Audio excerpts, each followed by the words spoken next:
Welcome race fans to the SimWorld Racing Network's presentation of the Quick Finishers Racing League. This is the SWRN 500 from Daytona International Speedway. My name is David Hara. I'm in the booth with David Lafano. David, how's it going this evening? Hey man, very good. Happy to be back at Daytona. This is going to be fun. Yeah, absolutely. These drivers are buckled in, getting some practice underway right now. They're ready to go. We're ready to go from up here in the booth. I'm excited to see what happens here.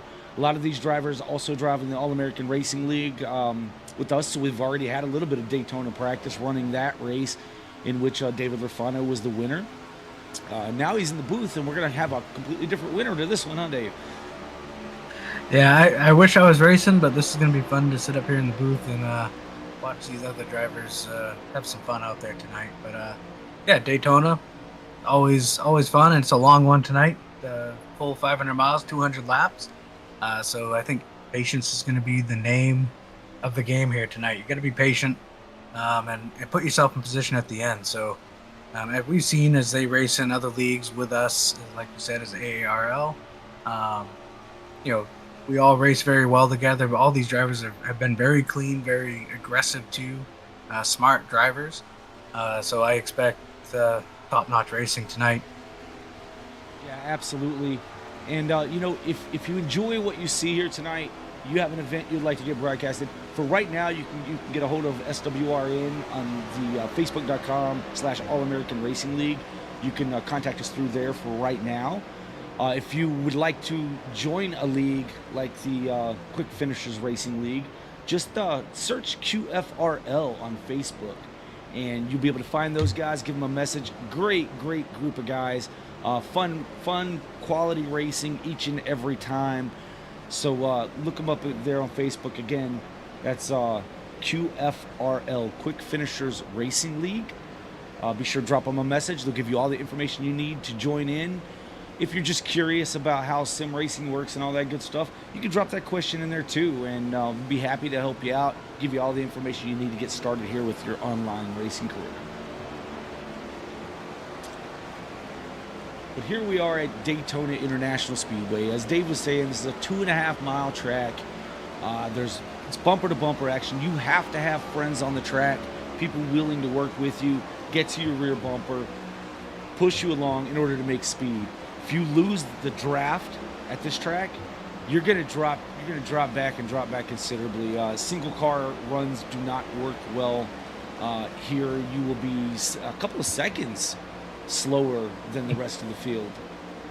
Yeah, I think here you need a lot of friends, and you need them often. You gotta, like I said, you do not want to lose the draft here at Daytona. It's a death sentence, really, if you do. All you can hope for is a yellow to kind of bunch you back up. So definitely want to keep pace with the draft, find some people that are other drivers that you work well with, and try to stick with them. I think that's the game plan for most drivers. Just find the guys that you run well with. Absolutely, and there will be cautions that are going to come out. There's just like in NASCAR, they're going to follow the exact same schedule as NASCAR. I believe lap 65, and was it lap 130? Yes, I believe the 65 and 130. So the yellow will be thrown at the completion of those laps for the stages. So after lap 130, they'll throw the yellow, and then it will be all out to the end. Keep in mind, these drivers can only run 43 to 48 laps, depending on if they're in the draft or not. Around 43 to 48 laps, you should see them come in to take on fuel, maybe tires. You get some guys may take on tires because handling does kind of come into play. Not much tire wear, but you want to be able to maneuver and maneuver quickly here at Daytona International Speedway.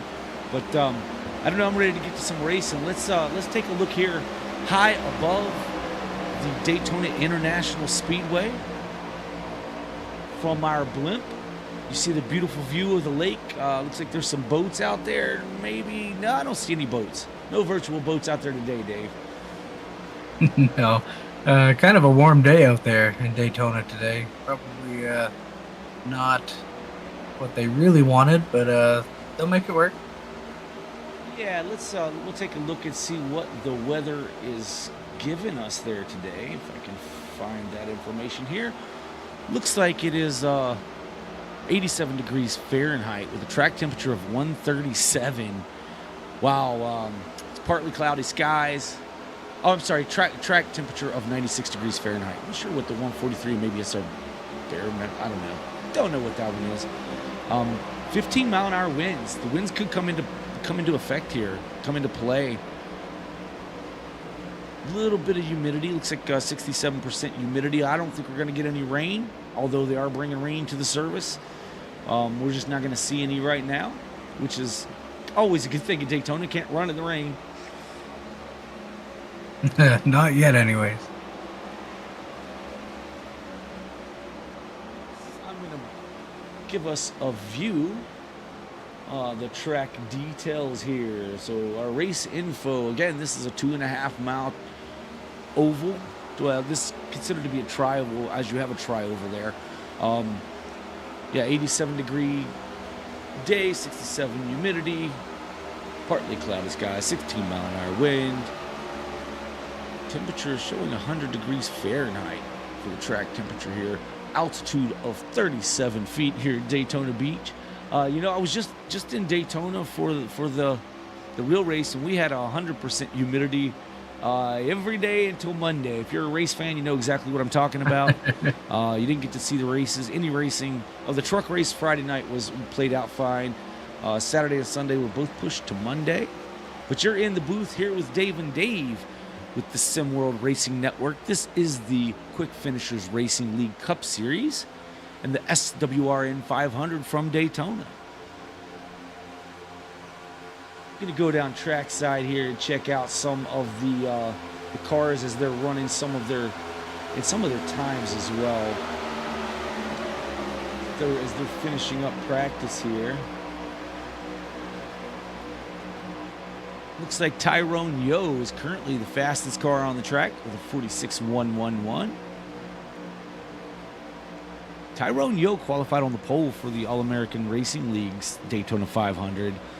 I did see some comments from him stating that he was going to do it again. He's pretty confident in his qualifying here at Daytona. He's fast, but he's pretty confident in that, and I believe him. Yeah, I mean, Tyrone, long-time sim racer. He has definitely picked up his game. He found something with the qualifying on super speedways, and I don't think he wants to give up the secret, but every time we go to a super speedway, Tyrone is usually fighting for that pole position. So best of luck to him tonight to try to put that thing on pole again. Tyrone's getting a draft off of that 5 car. The 5 of Michael Boone, I believe. It's Michael Boone out of Midlothian, Texas. If I said that right. Here for the Quick Finishers Racing League. That good-looking Speed Society number 5 Ford. Giving a good push to, it looks like, I'm having a hard time reading the numbers on that car. 88, that's the 88 of, I believe, I'm not seeing him. Did they get his number on there? Ah, there he is, Eric Thompson, or Eric Thornton, out of Florence. Oh, he smacks the inside wall when he comes down pit lane and says, nah, I'm going to go ahead and escape from that one. James Nelson taking the track out of Harper's Ferry. Then number 75, QL. I thought he was taking the track. It looks like he took some of the grass there. That's okay. Let's go to Kenneth Pack, who's on track now behind that 85. Number 16 to Kenneth Pack out of Greer, South Carolina. Kenneth Pack, so I'll be watching him tonight. He's usually pretty quick about anywhere he goes. So I don't expect anything less here at Daytona International Speedway. We got Half Nelson there. That's who he was pushing. Yeah, Half Nelson, or known as Tyler Nelson. That is, I believe, son of the owner, James Nelson. We've got about a minute and 45 left here in practice, and we'll be getting into a 5-minute qualifier. And then buckle your seatbelt, folks, because we'll be going green shortly after that, just about 6.5 minutes away to the green flag. But first, we've got to see who sets on that pole. Tyrone Yost says he's the man to do it. He's probably going to be upset with me for repeating that over and over again as we watch Nathan Christensen in the 33 car make his way around, getting ready to push Tyrone there a bit. A couple of Chevrolets getting it done out here.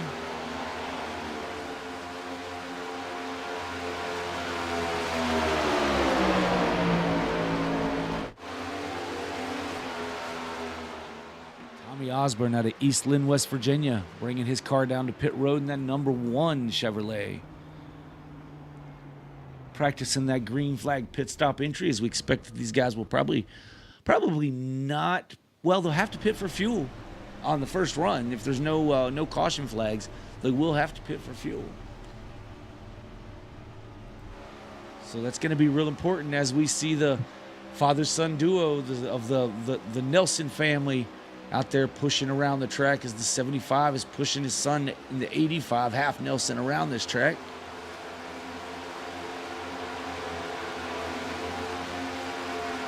The 75 of James Nelson is 3rd fastest on the board right now. He's out there just taking his son to school right now. He's fairly new. He's a rookie in the series. This will be his first league race, period. Yeah, I think James was saying he is, Tyler is very green and new to iRacing, so, learning the ropes, and James is a pretty darn good iRacer himself, so none better to learn it from than your father, I guess. Yeah, absolutely. And my understanding is he's been putting a lot of time into it, too. As practice has come to an end, we should see these cars getting out for qualifying. Let's take a look at our practice times as they were once again as qualifying starts, and then we'll try to keep up with qualifying as we go along. But I want to bring this to you here. Practice speeds: Tyrone Yo was in first, with Greg Barnett second fastest. 3rd fastest was James Nelson. Michael Kerjelak was 4th. Kenneth Pack was 5th. Zulu was 6th. Half Nelson was 7th. Jamie Mullins came in 8th. Michael Boone 9th. Eric Thornton 10th. Slim was 11th. Louis Clark was 12th. Larry Stubblefield was 13th. Curtis Sobran 14th. Tommy Osborne 15th. Rada came in 16th. Believe that's Zulu's brother. Gregory Robinson comes in the 17th position. Looks like 18th will be Nathan Christensen, and Dustin Matney is 19th. 19 cars set to qualify in this race. As we see cars rolling out on the track now, we're following that 75 as he rolls out on track.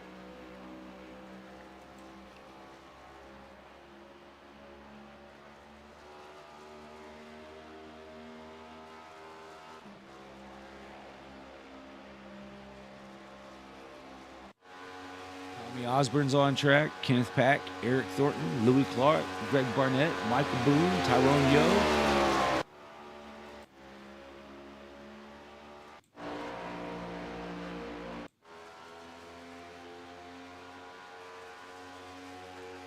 We'll try to get a word with James Nelson once his qualifying's over with. We'll get the pre-race done. Try to get a few words from him there as we roll off the grid, as he is the league owner here in the Quick Finishers Racing League. As we have some times coming in, drivers are getting that first lap time in. Looks like we have Sauber in that 6 car at 6 Ford. Curtis Sauber currently leading this pack. Yeah, and I think you'll see the first lap these drivers put down will be their fastest. I think you just continue to lose speed. So we'll see what happens here, but you're right, Curtis Auburn right now on the pole. Absolutely, followed by Zulu. And then you have Greg Barnett, Larry Stubblefield, and Eric Thornton are your top 5 currently. Still have quite a few qualifiers to go. Looks like the 3 of Robinson and the 73 of Clark, both of those guys had a little bit of issue maybe. Their times were a lot higher than I would have expected here. even though it's just a tenth and a half almost from the leader's speed, that's still quite a bit here at this 2.5 mile oval.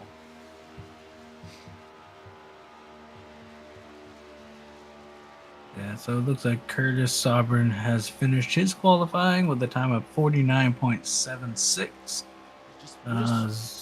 Zulu to the top. Jumps ahead, yeah. Wow, about 1/100th over SWRN, almost 2/100ths. And now Louis Clark. Louis So that Clark. second lap, Dave, they kind of proved you wrong there.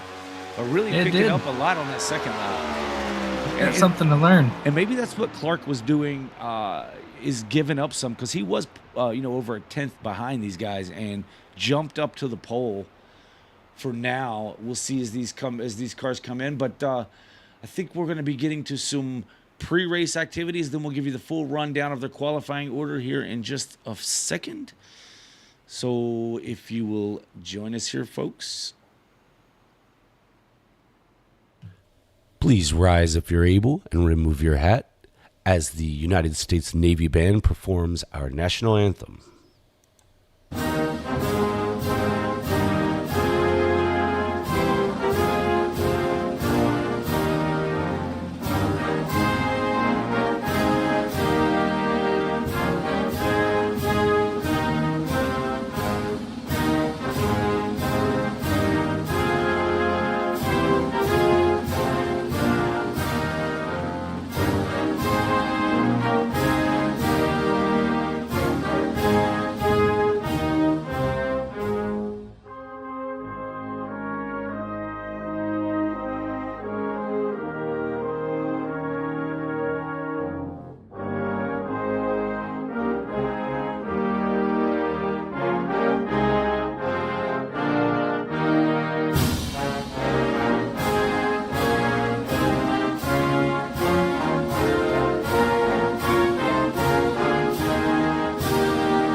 Welcome back. We'd like to thank the U.S. Navy Band for their rendition of the national anthem there. As you see, Louis Clark is our pole sitter, with Mullins in second, Rada is third, Zulu is fourth, Kurjalek fifth, sixth is Curtis SWRN, Matt needed seventh, Osborne eighth, Barnett ninth, and Stubblefield rounds out your top 10. Yeah, rolling off in 11th will be Kenneth Pack.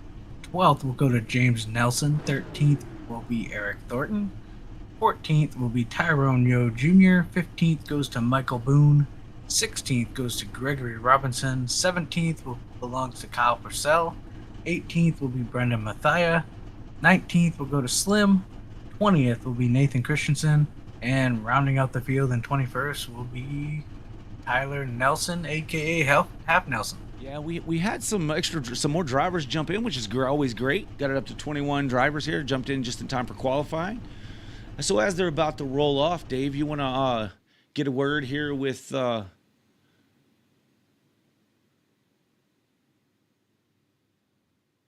Yeah, we'll pull in our league owner, James Nelson. James Nelson. Yeah, sorry about that. I was seeing something glitch up, and I think it was just the way the gridding was happening there.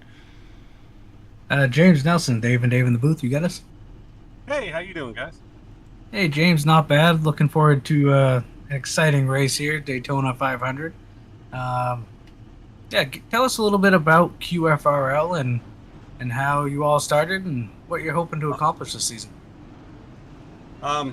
Yeah, well, we started just from a bunch of us being in a league that had not the nicest owner, shall we say. So a bunch of us kind of got together and decided to start our own thing so we could have a league that was competitive, friendly, just a nice place to go, hang out, cut up with some friends, be a smart aleck, stuff like that. And we're on to season 3 now, and hopefully this is going to be the biggest, baddest season. Certainly going to have a great start, I hope. But we owe a lot to you guys at SWRN. And you guys coming from AARL, we couldn't have done half of what we're doing now without you guys. And quite frankly, we've got a pretty stout field now that everybody's joined up. Yeah, absolutely, man. Well, listen, this is 500 miles at Daytona once again. We talked about how we already did it once this year with the AARL, and now the QFRL team is together and getting this thing done once again, man. So are you ready for it? Absolutely. I love the longer races. They just had the special events one. I ran a couple of those, so this should be no big deal. All right, man. Well, listen, we appreciate you putting on this show. We're happy to be up here in the booth calling it for you in the SWRN 500 for the Quick Finishers Racing League season opener, season 3 opener. Man, go get them tonight. Absolutely. I'll do my best. All right, we'll talk to you afterwards then. All right. All right, that was league owner James Nelson. That's father of half Nelson, by the way. And yeah, so Quick Finishers Racing League, if you'd like to check them out, facebook.com. Just search for QFRL. You can't miss them. Should be a good show. We have half Nelson 2 laps down. He must have not made the start. Well, he's out on track. I'm not sure why. Yeah, it was he's out there that way. Yeah, looks like lights are off on the pace car. They will go this time by. Buckle your seatbelts. I hope you have your drink and popcorn in hand, because you're not going to want to miss a second of this race. 65 laps to the first stage break. Louis Clark leads the field. He will go on the green flag. Every restart after that will be on the leader to kind of punch and go anywhere in the Geico restart zones. Keep that in mind. They have one quick repair tonight, so if they crash their car up once, they can get that thing repaired, but you don't want to do that at all. Yeah, you want to definitely keep all 4 corners of this car on intact. The biggest thing here is trying to just put yourself in position at the end to give yourself a shot. If bad things happen early on, it makes it nearly impossible to get where you need to be at the end of this race. So to me, it's always been about survival here. Survive the first 3 quarters of the race, and that'll give you a pretty good shot at the end. Yeah, well, they're bringing it down now. So I'm showing lap 2 of 200. Did those caution laps, I guess, do count? Yes, I'm sure they must count here. So we're going to take green here as they work their way through turn 4. Yep, as we have the camera on turn 4 at the moment. Take it up to the flag stand for this start. So we see Barney is up in the flag stand with the green flag in hand. When he starts waving that, these guys are going to take off right here sometime in this Geico restart zone. There's the green flag. We are off. Louis Clark gets a little bit of jump over the field. Not sure he was too far out there, but nonetheless, there he is. They make their way down towards turn 1. Yeah, down here in the turn 1, they're going to be side by side all the way back through the field. We'll see how long it takes these guys to get single file, and they're just going to run side by side for a while. I don't see anybody kind of, waiting. I see somebody dropping out of line there. Yeah, it looks like Greg Barnett's. Yeah, he's dropping out. Get to the back, probably to just ride around for a little bit. Sometimes when you get there, it's self-preservation, folks. Try to save these cars as long as you can. Some folks don't want to be up front. You either want to be in front of the wreck or way, way behind it. And it's really hard to judge which is the better place to be, because you don't know where it's going to start from. As we see 66 of Jamie Mullins leads lap number 1. Or I guess it's lap number 2 of 200 here in the SWRN. Yeah, it looks like Greg Barnett was able to pick back up the draft. He's coming up through. Unfortunately, Half Nelson has lost the draft here. He's going to be falling behind a little bit. Unfortunately, from the 18th on back, I'm showing a lap or more down. And now new leader, 98 of Zulu, to the front. Going to have Louis Clark in tow behind him. Jamie Mullins is leading that outside line. is that Curtis SWRN behind him. As we see that inside line get a little bit of a run down through the trial, holding a little bit of separation here. There we go. I reloaded the overlay there, folks. Lap 3, everything should be in order now, as I'm not seeing drivers a lap down anymore. Thank goodness. So not sure what was happening there, but sometimes that happens here in the simulated digital world. Yeah, it looks like that outside lane just kind of fell apart there. They're all gonna jump in single file here. Pretty much all the way through the field. Is the only one on the outside now is Brendan Mathias at 99. Single file all the way through this field.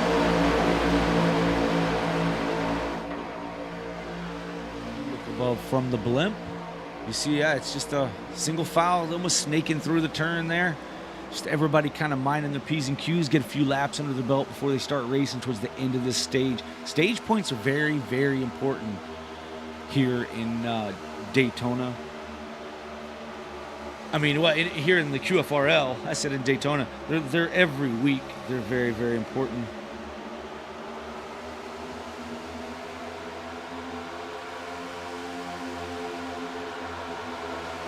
As we see Zulu still leading this field, Louis Clark. The number 73 SWRN car. He's in the SimWorld Racing Network car. Something is going on with my overlay again. Not sure what's happening. Technical difficulties is like what we like to call them. Yeah, I'm not real happy about them, but they happen from time to time. We'll get it all sorted out. We're only on lap 5 of 200 here. Single file all the way back through this entire field. I hate to do this, but I'm probably going to have to. Apologize for this, folks. But we've got to get her squared away.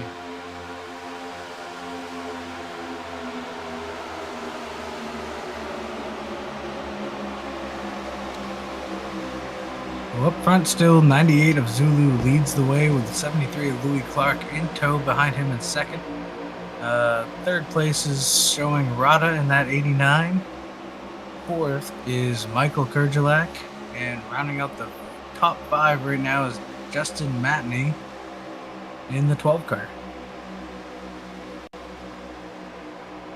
For that update there, Dave. We'll see if we can get this loaded back in.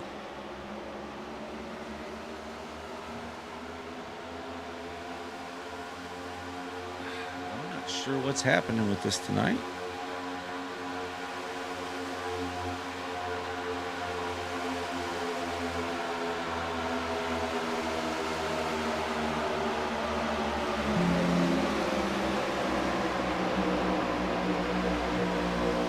So who is your leader? Louis Clark in second. I still have control of my cameras, just don't have any track data at the moment. Yeah, it looks like everyone's content right now just to ride here single file, feel it out. No sense to push anything right now. I think we'll see it pick up a little bit as we get closer to that lap. What is it, 60, 65 mark for that first stage break. We'll see the intensity pick up then. Everyone's going to be fighting for stage points and a playoff point. So we'll see it pick up here shortly.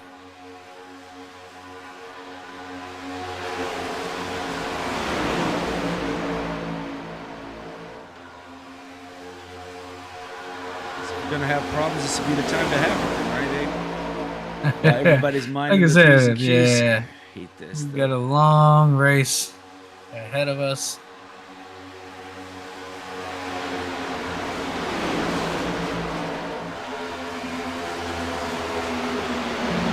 This doesn't mess with my lap count any, but we'll see. So we're gonna have to just reload the software there.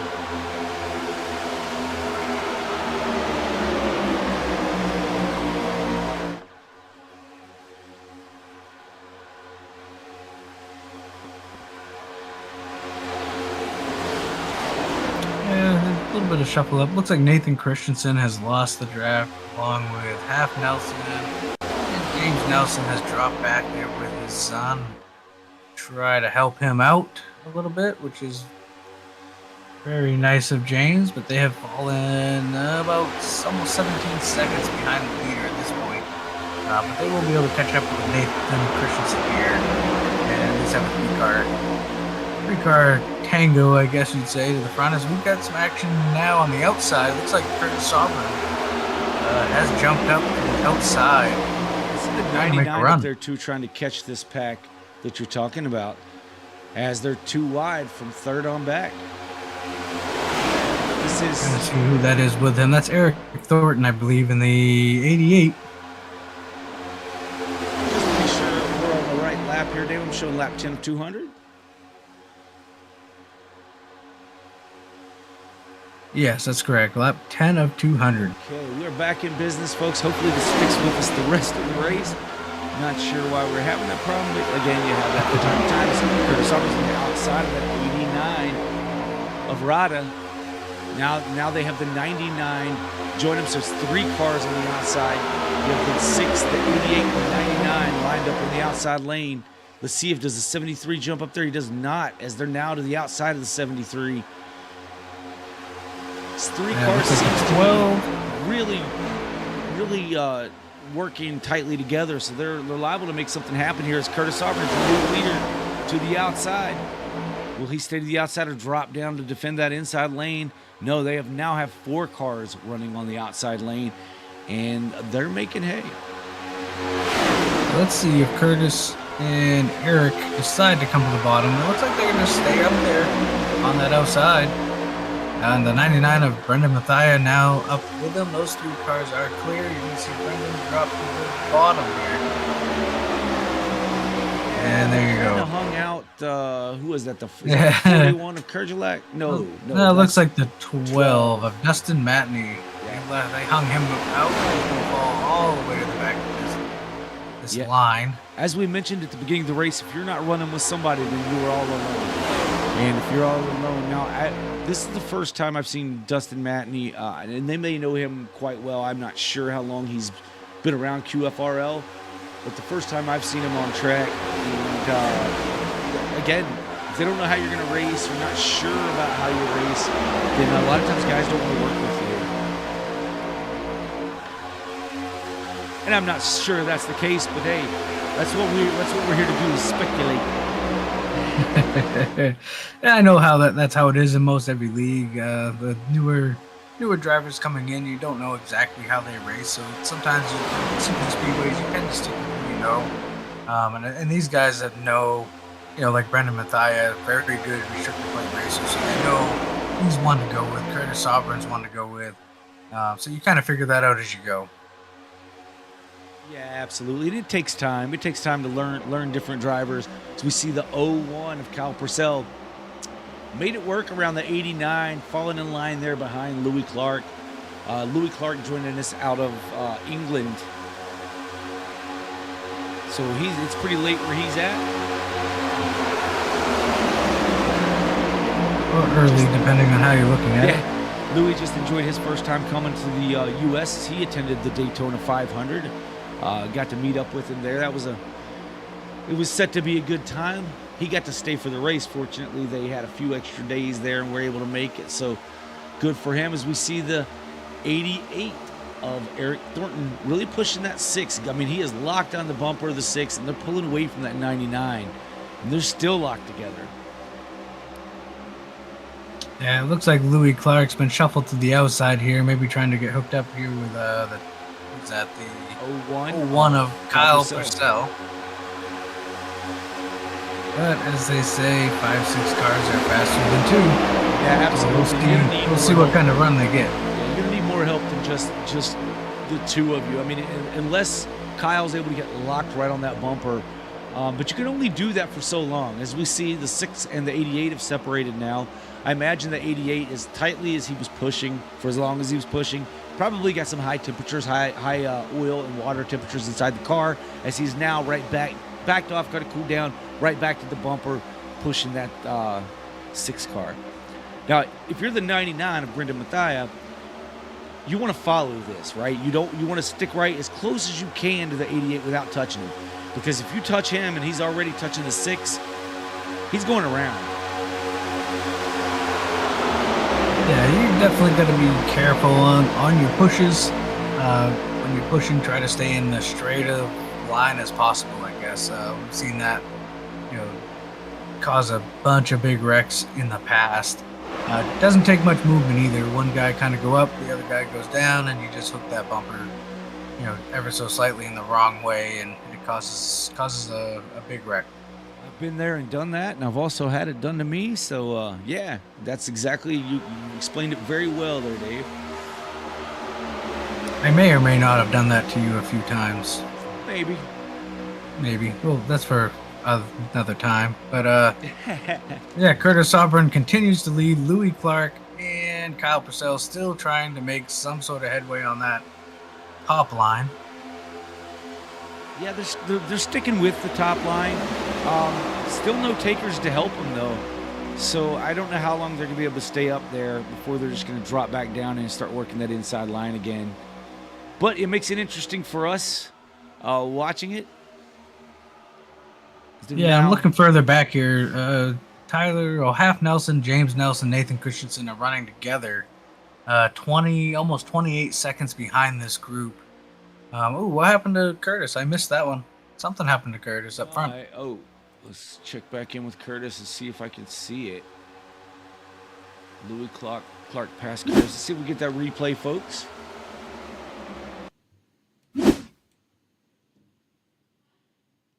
As I'm not seeing Curtis anymore. It said Louis Clark. Curtis is, well. Okay, I'm kind of watching that replay now. It looks like Curtis kind of went up the track a little bit, and the rest of them decided not to go up. So yeah, so he just got hung to the outside. And these guys, as the 73 was coming with a lot of steam there, he checked up to try to grab the 6, and the 01 just got him. So that's the way that happened, folks. But let's get back to some live racing as Eric Thornton is your leader, followed by Brendan Mathia. Curtis SWRN has rejoined. He's back in the 8th position, so he lost some spots there due to that slow up. And again, it looked like Louis tried to slow up and kind of catch him to work with him. And I don't think the 01 was ready for how fast they were catching him.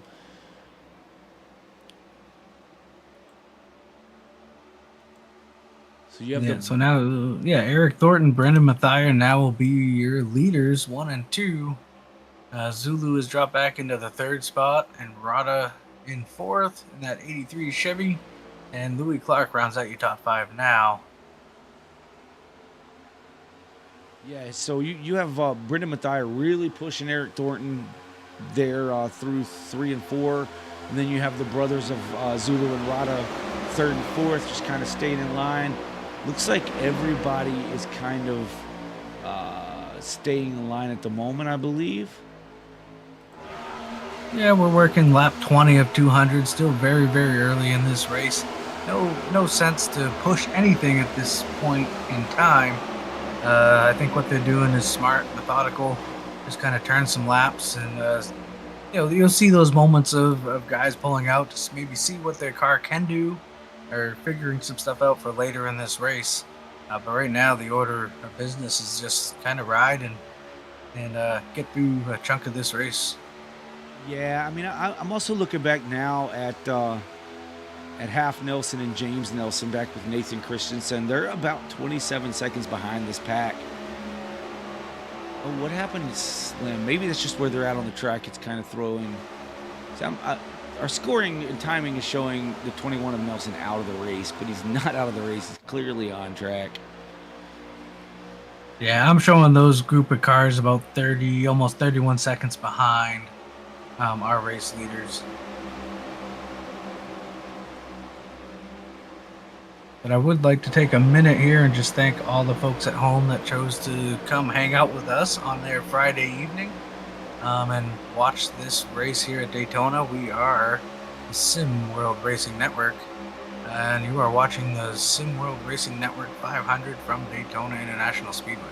But thank you all for hanging out with us for the evening. Definitely. I second those comments, and be sure to drop a comment if you're watching. Drop a comment. Tell us who your favorite driver is, or who you're rooting for tonight in this race. Give us a thumbs up if you enjoy the content that you're getting here. It does help the algorithm push this to more people, more race fans that may want to see this type of content. As we see the 99 right to the bumper of the 88, giving that really good push off into the turn. Got off of him just getting in, I guess, to avoid upsetting the 88 car center exit off. Yeah, the 99 is, very smart racer. Very good on restricted places we've seen over the last, handful of races. Very calm, collected driver as well. He knows what he's doing here. I think you'll see a lot of drivers maybe want to team up with him because he is very good here in restricted places. Yeah, he was kind of mentioning that. I know he has some teammates that were unable to make it to tonight's race. And he was wondering if he's going to have anybody to work with. And looks like right now he's got that 88 and the 98 Zulu and 89 Rada just willing to work with him from now anyway. We are on lap 23 of 200. We will be coming to a stage break at lap 65. But we'll be ready for green flag pit stops, Dave, in between lap, 43 and 48? Yep, that's what I saw. Between 43 and 48, they're going to have to pit here, at least for fuel under green. And when they're tight like this in a pack, it gets interesting. Getting to pit road, these guys really are going to have to watch their speed coming in. Yeah, without a doubt. Let's jump on board with the 99 and kind of see what he's seeing from his helmet cam there. As he's following the leader in the 88, Eric Thornton. Right now, he's currently off that bumper. He's not making contact with that bumper, but we should see when we get to the backstretch, we're likely going to see him get right up to and even pressing against that rear bumper to help both cars go a little faster down that straightaway.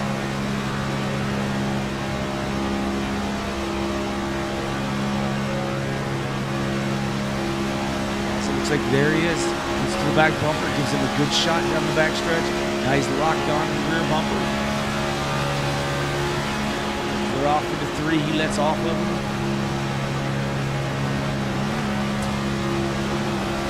See him kind of modulate his throttle there a little bit. That gives you a good perspective of what it looks like in the driver's seat. When you're tucked right into someone's bumper, you cannot see what is going on in front of that car. So you're kind of at the mercy of that car in front of you. And things happen really fast here at Daytona as we moved over to the roll bar. Things happen very, very quickly here at Daytona. So if something happens in front of our leader or in front of the car that we're following as we jump back here in the pack a little bit, you see cars kind of moving around, but you really can't see beyond the car in front of you. And this, Tommy Osborne's really not up on the 6 very close. It was still very hard to see anything beyond the car in front of you.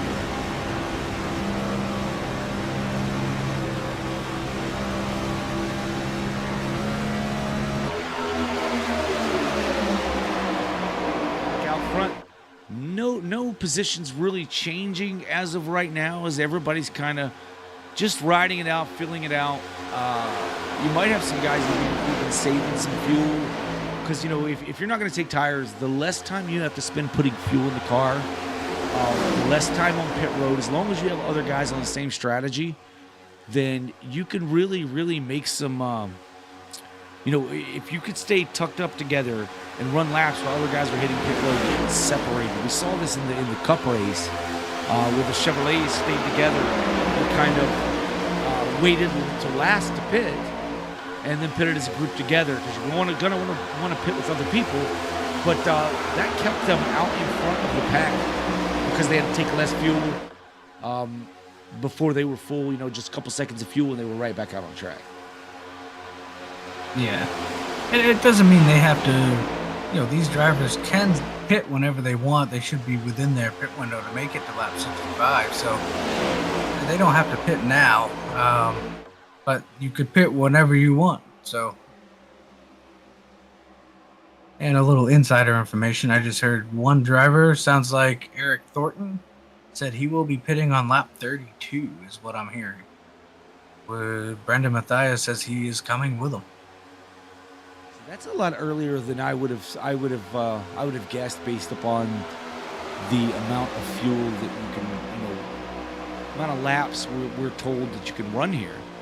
Yeah, I mean, like you said, they got to make it to lap 65, so that should put them in the window. They should be able to make it, I believe, easily from there to lap 65. So, like I was saying, you could pit. I think the window is open now to come on down and take. So it'll be interesting to see who else comes with these two front runners on lap 32. Yeah, and these guys are thinking, let's split this in half. They may even take tires so that they have fresh rubber on there. They don't have those little handling issues that you can get from time to time once you get some heat and temperature in these tires. As we're coming around to lap 30 here of 200, we'll look for these guys to come down here in a couple of laps. My guess is you'll probably see a couple groups here. You may see half the field pit with these front runners, and the other half may go around a lap or two and pit separately. Yeah, you have a second pack here. So we have the first pack, which is kind of split up. It's not real tight. But then the second pack with Jamie Mullins are about a second behind this first pack. A little over a second behind, it looks like, according to my scoring and timing. So that may dictate who's going to pit with who, to be honest, because you're going to want to pit with a pack of cars. But you could also make up a lot of time getting to pit lane if you're willing to drive it in there a little deep, but you don't want to get caught speeding. That's a race killer. Yeah, fortunately, I think this round of pit stops may help those three at the back just a little bit if they can stay out here a little bit and gain some ground while these guys are all pitting. But they're going to have to make a pit stop as well. They have to stay together. Right now, they're 36 seconds behind the leader. Just for perspective, the last lap by for the leader was about 47 seconds. So they desperately need to stay together here and try not to go down a lap before the end of this stage. We are coming to lap 32. We'll see if these guys hit pit road next time by like they said they're going to.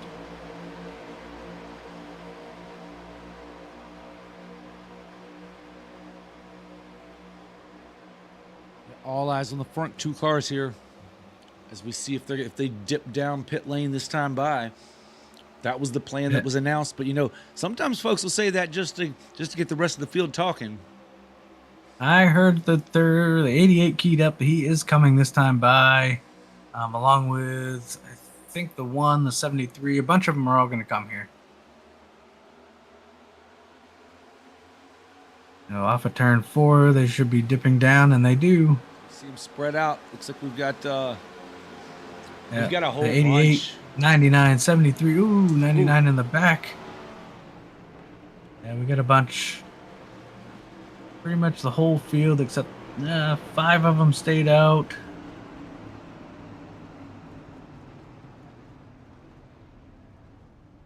Ooh, the 88 slid past his pit box, had to move. That's going to cost him some time. Looks like the one may have had to back up too. The 99 is already off, but no one is with him. That is going to hurt that 99. He's just going to back up to this pack of cars that came out together, right? As Louis Clark comes off second. Yeah, the 88, luckily the 88 was able to catch that second pack coming through here. He's going to be all right. Yeah, you see the leaders come around here, the 98, 89, and the 01 still out on track. Dustin Matney and Tyrone Neal Jr. on pit road together.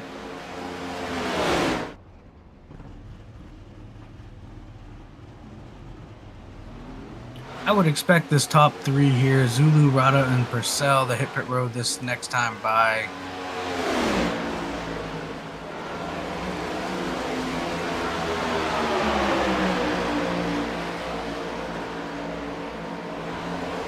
And they're bypassing pit road at the moment. Staying out. They may be going for that shorter pit, you know. So we see Brendan Mathia is still all alone. But he has a 3-car pack behind him. But that's the leaders. The leaders are coming. Now it looks like that's half Nelson, James Nelson, and Nathan Christian coming onto the back. That is right. I'm sorry. Your leader right now is the 9.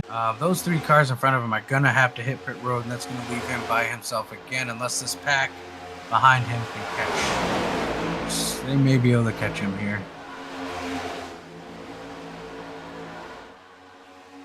We have a bunch of different packs. Let me go ahead and pull up our track map, folks, so you'll have something to follow there. Kind of let you know where your favorite driver is on track.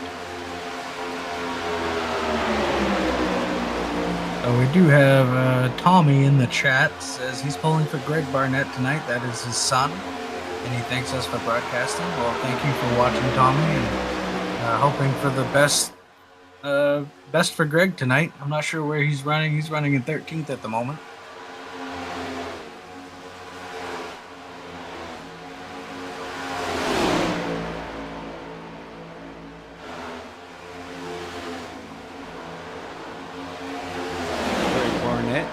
Lyman, South Carolina.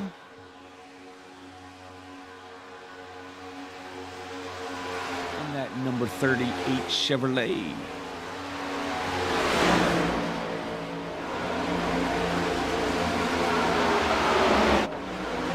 The leaders, Dorada, followed by his brother Zulu and Kyle Purcell.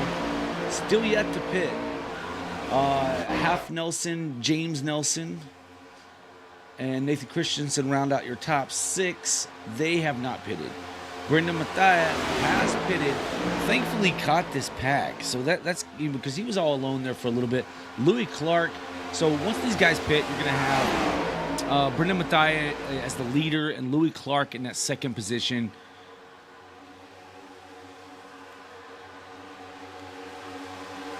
Once the pit stops happen. But you never know what's going to happen between now and then. They still have another 6 to 10 laps that they can run out here, is what we're being told.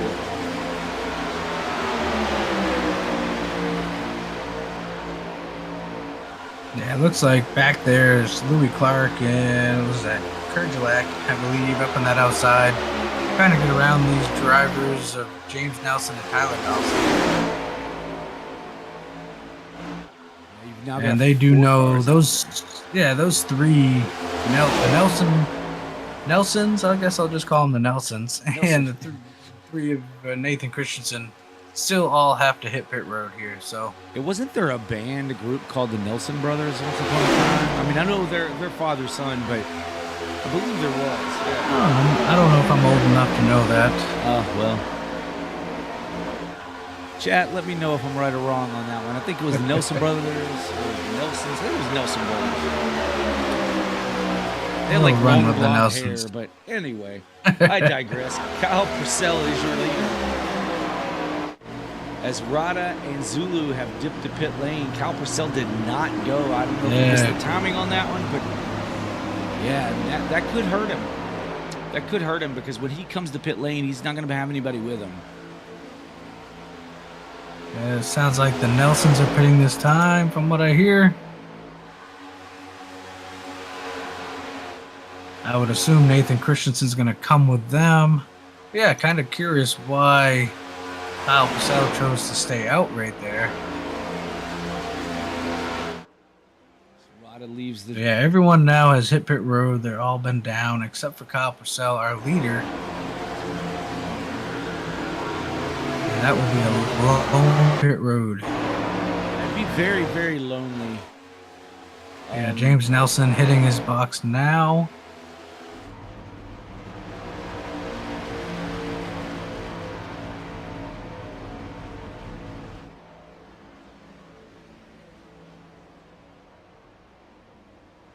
So yeah, once this cycles through and Kyle Purcell hits pit road, that's going to make Louis Clark your leader.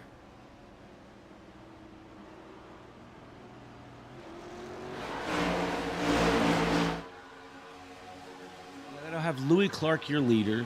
Michael Kurgelak will be second. and Brendan Mathias will be in that third position. So it kind of worked out for Brendan. They will have a pretty good gap.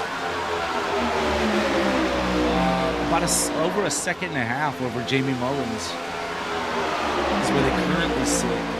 But Kyle Purcell is still out here on track. Yeah, I mean, really, the saving grace for Kyle Purcell would be if a yellow does happen to fall here in the next few laps. Other than that, he's going to have to come down pit road all by himself.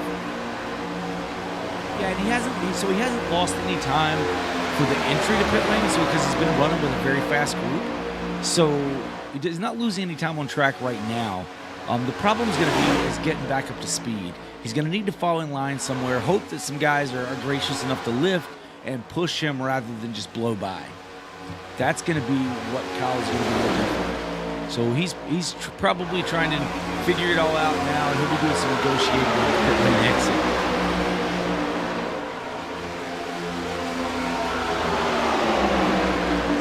Purcell is your leader in the 01 car, followed by Louis Clark, Michael Kerjelak, and Brendan Mathias. Jamie Mullins rounding out your top 5 currently.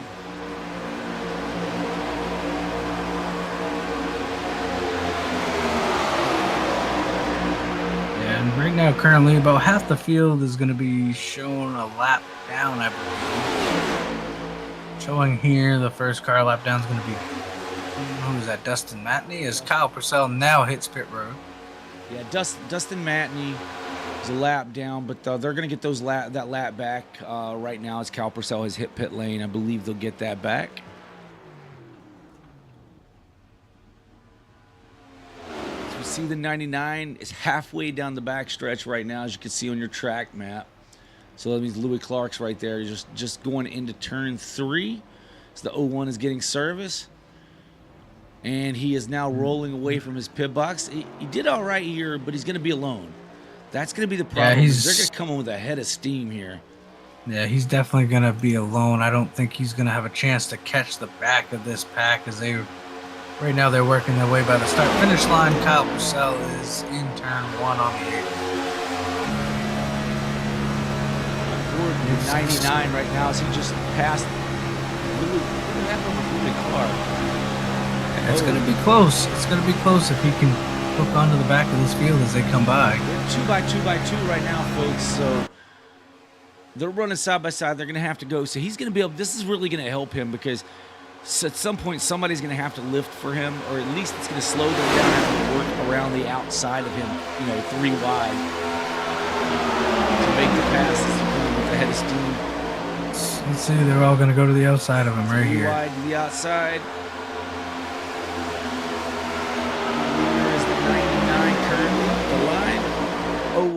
Still no help yet. Okay, it looks like he is able to fall in line there and just drop back into the P8. So that's not so bad. Yeah, that was definitely the best case scenario for the 01.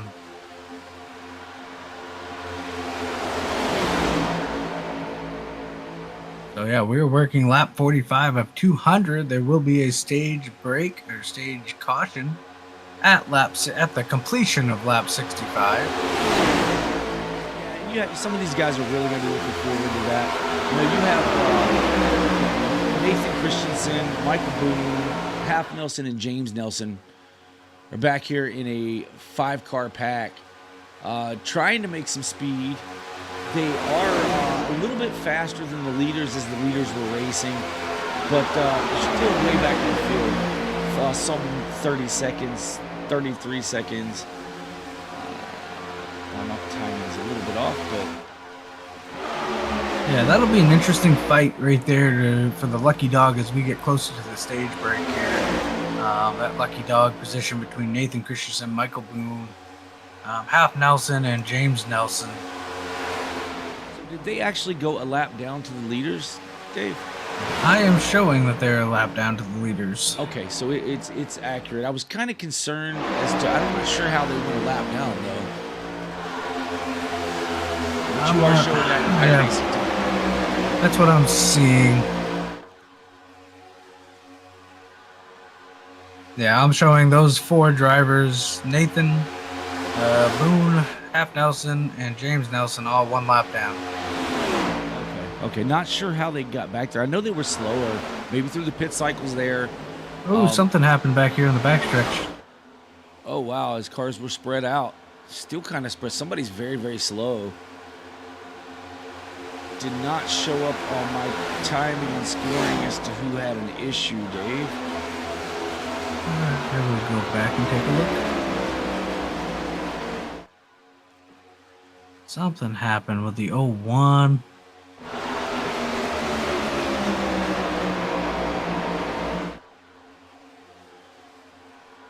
Oh, the 99 got up into the wall. Louis Clark almost lost it, and it just, 01 kind of got shoved down there. So 99 into the wall is what that was. Okay. No harm, no foul. Looks like everybody's rolling. The right side of the 99 looks to be fairly clean. So probably just one of those brown pants moment for these guys, right? Great save for Louis Clark, though. I will say that. Keep that thing straight.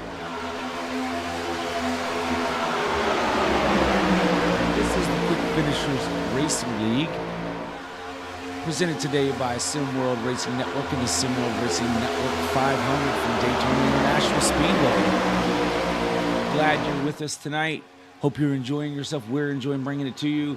As I'm showing Curtis Sovereign as your new leader, followed by Greg Barnett. And at 38, Jamie Mullins is third. Kyle Purcell battling for that fourth position with Kenneth Pack to his outside.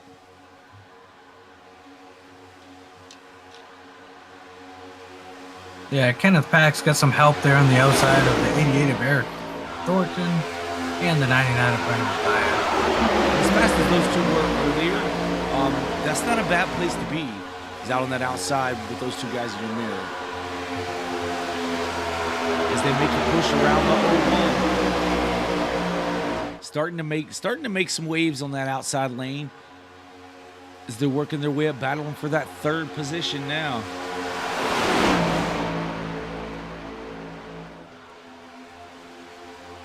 Kenneth Pack, Eric Thornton, and Brendan Mathias. The head of steam down the backstretch. Someone to the inside there, down below the yellow line. Got to watch that. I believe that was maybe.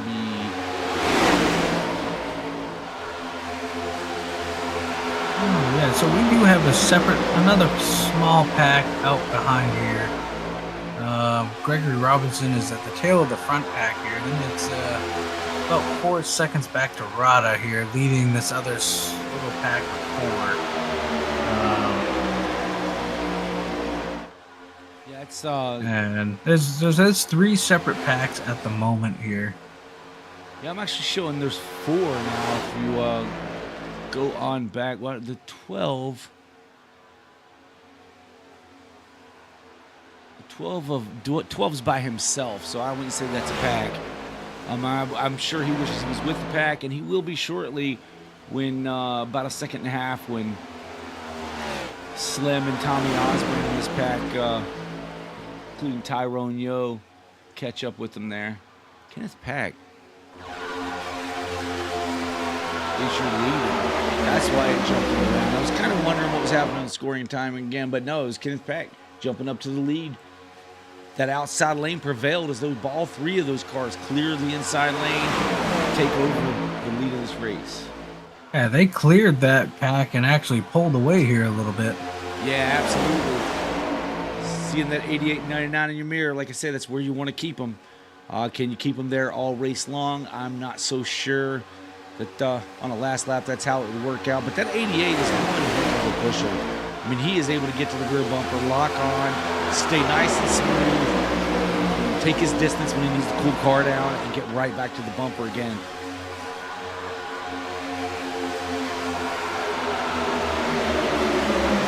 Back here with the 73, running about mid-pack. The 01 is kind of hanging out there, Cal Purcell, on the outside lane, and these guys just one by one are overtaking him. Maybe he's trying to work his way to the back, just to kind of ride a little bit, I don't know.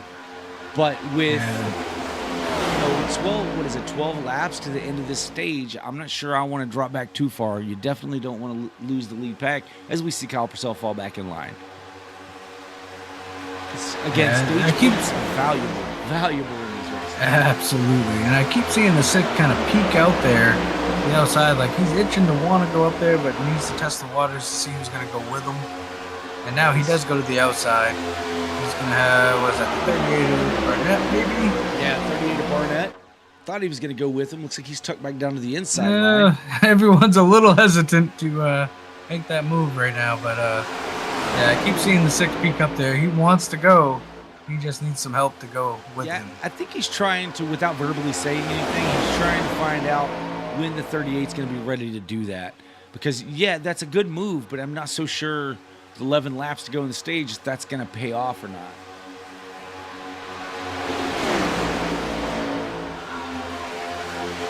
But, you know, as good as these three in the front are at staying locked together and working together, it may take you a few laps to get enough momentum and enough cars up there on the high side to make it work.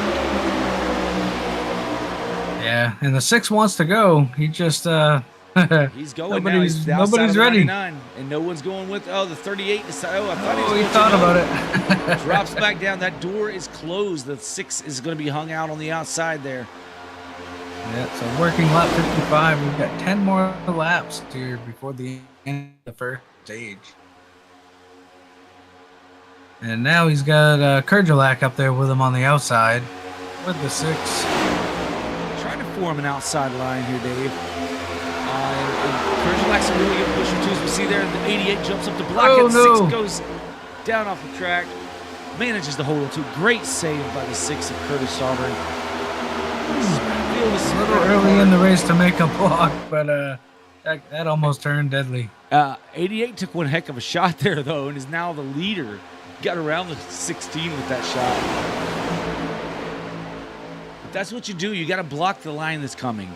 You got to block the line that's coming and let them kind of sort it out. Because you're going to take that hard shot. I was trying to see what the 3 was doing. Looks like he went down below the yellow line there a little bit. He's losing the draft. Almost acts like that thing is out of fuel.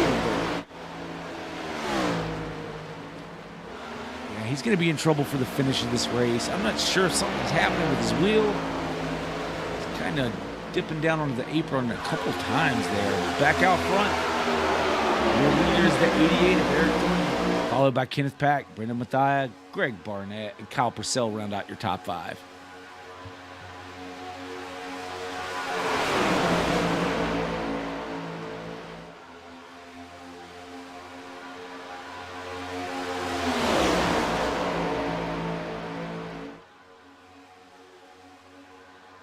As we're now working lap 57, we'll see at what lap some of these guys try to make a move. You know, Brendan Mathia and Kenneth Pack aren't happy with sitting where they are here, coming up on the stage break. So look for one of these drivers, I think, to try to make a move in the next few laps. And if you're Brendan Mathia, you're thinking, you know, I saw what the 6 tried to do.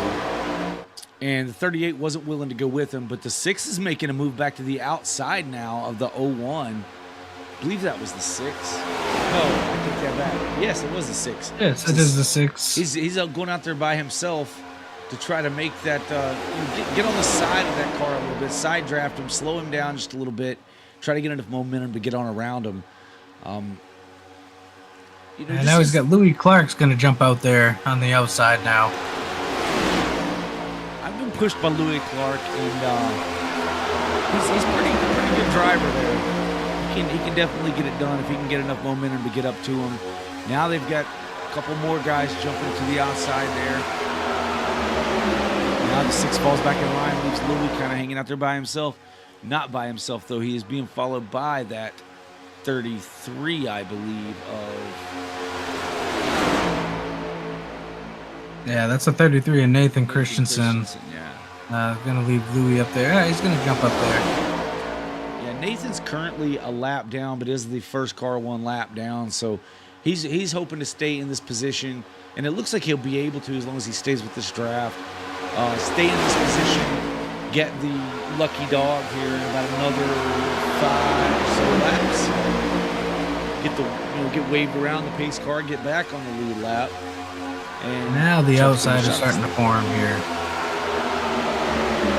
Yep, Michael Kerjelak to the back of the 6. Working that outside lane with Louis Clark and Nathan Christensen. You're going to see a lot of the leaders probably make a move up there. Probably starting with that 16 a pack. No, 88 jumps up there a little early. Yeah, Kenneth Bass going to stay on the bottom here.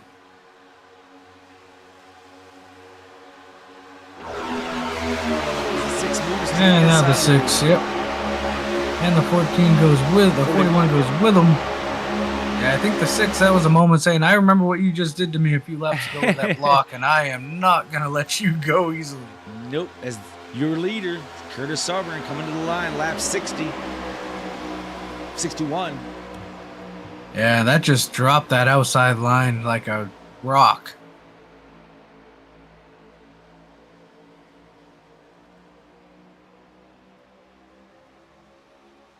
Yeah, great move by the 6 to make that move when he did get to the bottom and be able to bring the 41 of Kerjelak with him. Yeah, I'm watching the 88 now. He's back in the 7th position, still on that outside line. He's got Louis Clark and Kyle Purcell, both really fast drivers, all 3 really fast drivers. So they may be able to make something happen. As we saw the 99 try to go up, Greg Barnett goes to the high side, throws a block on the 88. 99 throws a block on the 38. They've got the outside line lined up, man. This is going to be a battle down here for the stage finish. Oh, as the 99 gets a little bit loose off the bumper. Yeah, the 6 was almost wrecked. The 99 was almost wrecked. 99 drops down to the low side behind the 41 of Kerjelak. Kerjelak still pushing that 6 pretty hard. The 38 gets down low. No, stays up high. 99 goes back up high, gets a great shove by that 38. Now don't push the pusher too much there, 88. 38 is locked on the bumper. 99 gets a little bit loose, was able to hang on to it. Great save. Battling for that 2nd position now, working that outside lane. Coming to lap 63. 6 goes up to block the high line. Now he's going to go back down and try to pull the 41 along on the inside. Yeah, that 99, that outside lane's coming. 99, big shot by the 38 to try to push that 99 out there. 99 is alongside our leader, Curtis SWRN. 41 gets a little bit high. Oh, these guys are scaring me. Oh, there goes somebody down through the back. That looks, I don't know who that was. Kenneth Pack, maybe. Yeah, Kenneth Pack gather it back up. Dropping back through the pack as the 99 gets a good shove to the outside.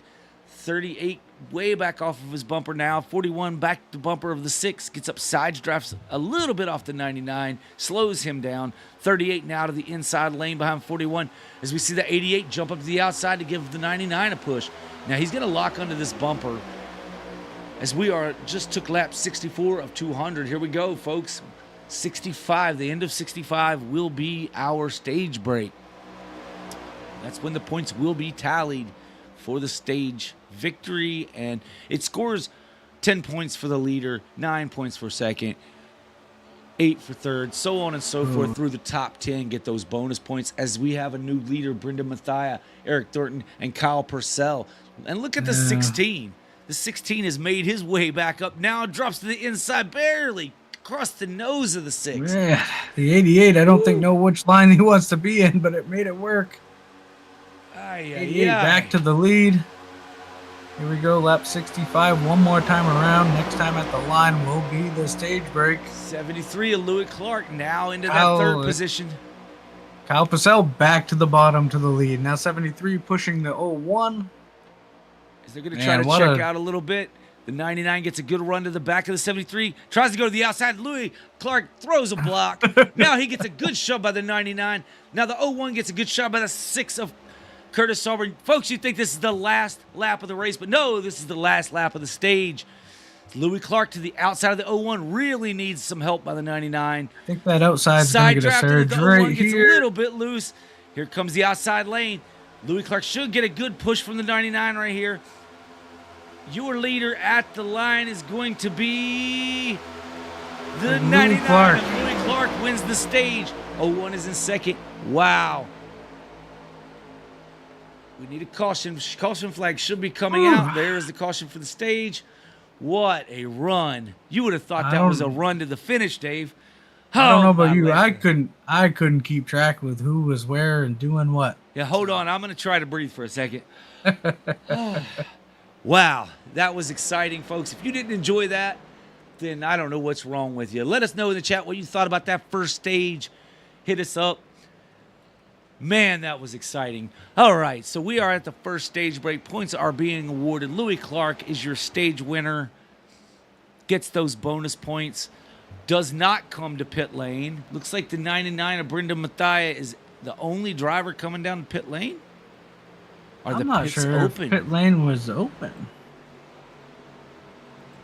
Oh, no. That's not going to be good for Brendan. I'm not too sure. They have to come around and catch the pace car. Yeah. Not too sure. He may have come down early. If he came down early, that's going to be a penalty. I think the penalty would probably be end of line, which isn't the worst thing in the world, but yeah, nonetheless. But man, what a stage that was. Louis Clark. Congrats on Louis Clark for winning stage 1. Louis Clark is, you know, a kind of a part-timer here. Like I said, he is from across the pond over there in the UK. So finding time to race, you know, it's real early. It's probably 2 or 3 o'clock in the morning or so over there. So for him to find the time, and he's got a newborn at home, makes it tough. So you know, shout out to Louis Clark for winning stage 1. Yeah, absolutely, Dave. We'll let him get a chance to do pit stops. Maybe you can drag Louis up here in the booth, and we'll talk to him about that first stage and that stage win. Yeah, we'll let these guys do some pit stops here. Looks like they're all going to hit pit road now. So that tells me Brenda Mathia will be serving a penalty. I believe that penalty would more than likely, I think, is, I'm guessing, end of line penalty. I'm not too sure. It may be 15 seconds under the green flag. It may be a hold. Louis Clark makes it into his pit box. No problems getting in there. He's taking 4 tires, or at least right sides are up. Left sides are up. 4 tires. So the first car off of pit lane is Kyle Purcell. Yeah, it looks like a lot of these drivers probably just fuel only. I'm not too sure. You know, he told me before the race that if his daughter woke up, he may have to jump up and do some feeding. And he's still setting on pit lane. Maybe, I think I just saw a wrinkle in his fender kind of go away, so he may be fixing some damage here from earlier. All right, Kyle Purcell is your new leader, followed by Eric Thornton, Curtis Sauber, Kenneth Peck, and Michael Kerjelak round out your top 5. We are the Sim World Racing Network. This is the Quick Finishers Racing League here on the Great iRacing Service. This is the SWRN 500 from Daytona International Speedway. Whew, that first stage was so much fun. I'm so excited to get to the second stage and then get to the finale of this thing, because you think that was wild, folks. You wait until we get down to that final stage and we get to about lap 198 or so. Somebody's blinking out there a little bit. What do you think? Let's pull in Louis Clark and give a talk to our stage winner. Yeah, let's do it. Hey, Louis Clark. Dave and Dave in the booth. You got a copy? Hello, boys. Hey, Louis. Hey, great job on winning stage 1. It looked crazy for us up in the booth. How was it from the driver's seat? The exact same how you said it. Yeah, it was crazy. We had a little accident. We had I believe it was the 99 that come up in front of us, so ended up checking up the rest of the road. So we got a bit sideways on that. Had a bit of damage, so we took that. Took the optionals for that, and we're just going to come back down pit road just to top off. Louis, I done thought that baby girl had gotten up, and maybe you had to do some feeding. You were sitting on pit lane so long. But no, Dave mentioned that he saw one of the wrinkles go away in your fender there, so you got all that damage fixed up. Damage didn't seem to hurt you there at the end, bud. Good finish in stage 1. We were excited for stage 2. I mean, I don't think I was breathing the whole last lap there.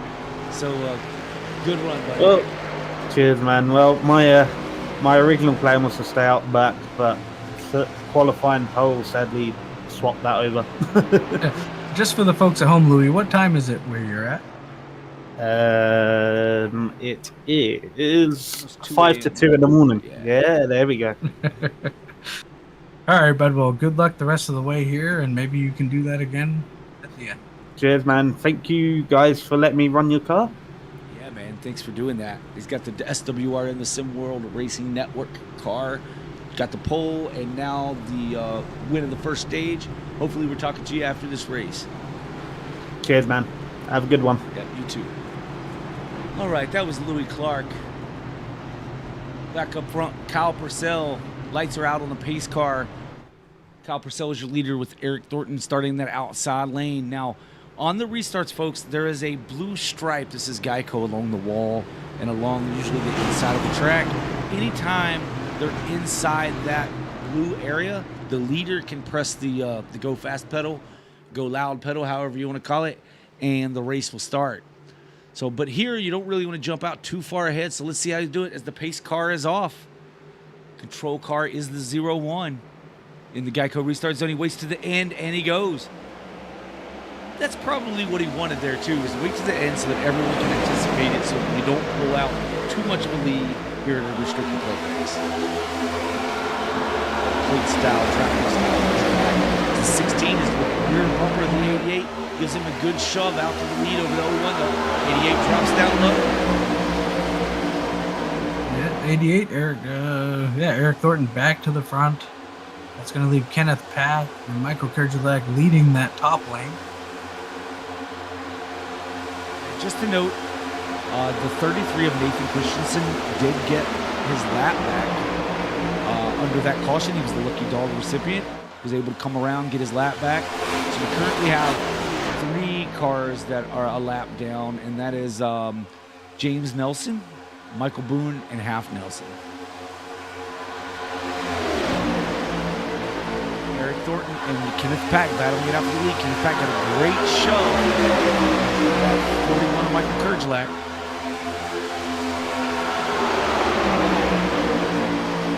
There's a name we haven't mentioned yet. Slim is moving his way in that 53 Ford. Get that dark horse Mustang rolling on the outside lane following Kerjelak. And if I heard correctly, it sounds like the 99 is going to have to serve a penalty here. Tough break for the 99. Just came down pit lane a little too early. And the 99 is hitting pit road now. I heard a minute and a half hold. A minute and a half hold? Wow. That's what I'm hearing, 90-second hold. That's a tough one. 90 seconds here is forever. 90 seconds in any track is forever. But yeah, that's gonna, it's not that there won't be any cautions, folks. Maybe the big one happens, a bunch of cars crash out, and he still can get a good finish out of tonight. We've seen him come back from a couple laps down to win races before, so nothing's impossible, especially here at Daytona. We see the battle for the lead. The 16 gives a good shove to the 88. The 41 gives a great shove to the 16. I mean, the 01 gives a shot to the 88. Excuse me. Looks like the inside line will prevail for now. So they have more cars, more speed, Dave. More cars, more speed. Yeah, so the next stage will be at lap 130. We're working lap 73. So they got a little bit of ways to go here. We're going to go side by side for a quick commercial break, folks, and we will be right back with you in just a moment. Back to more racing action right after this. Looking for a safe, effective cleaning system? Look no further. G-Tech Evolutionary Cleaners and Degreasers, certified by the EPA as a safer choice product. G-Tech can be used quickly and safely to remove soils and stains from most surfaces. Give them a call at 770-967-6988 or visit them on the web at buygtech.com. G-Tech, 5346 BBS Way, Brazelton, Georgia. G-Tech, your one stop for professional, eco-friendly cleaning products. For tailgating activities or just plain backyard fun, look no further than Holio. Made to order cornhole bags and boards. No order is too large or too small. You can choose unfinished or finished with stain and polyurethane, and finished with a vinyl design or your company branding. Don't wait for the season to be over. Contact Julio on Facebook. Julio, made to order cornhole bags and boards. Now back to trackside act of the All-American Racing League.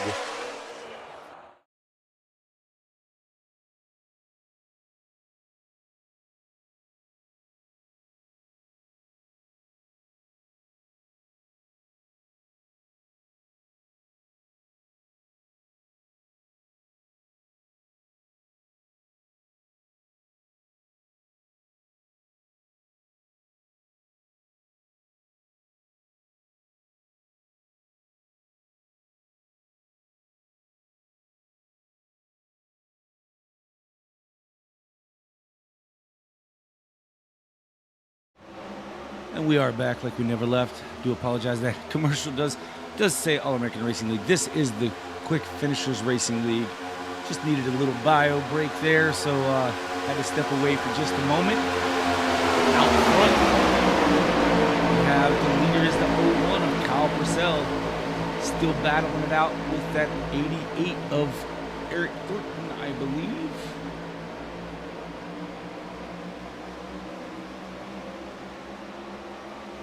Michael Kurgelak on the outside lane, outside of the 88. With Tyrone Yo making his way to the front. The 01 gets to block the 41 there a bit, gets a good shove. 41 drops low. Is he gonna let the 01 down? He does. Tyrone Yo working to the outside, a little side drafting on the 41. He's hoping to get a shove by that 12 of Dustin Matney. Tyrone Yo flexing a little muscle here. Stage 2. Yeah, we haven't really mentioned Tyrone's name since the beginning of this race, so good to see him up at the front here, being competitive, looking for the lead. I don't think Tyrone got the qualifying effort that he was wanting, but nonetheless, he's made his way to that front, working his way to the outside of the 01 of Kyle Purcell. Looks like the momentum's going to be with the inside lane as the 41 is locked to the bumper of the 01 of Purcell. Pushes him on out front.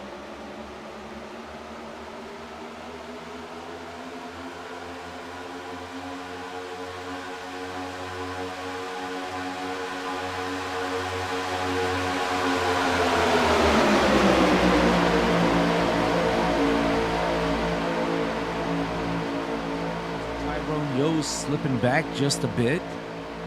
Not much help on the outside. He still has Matney up there with him, but the two of them aren't able to get locked together well enough to work with such a line on the inside.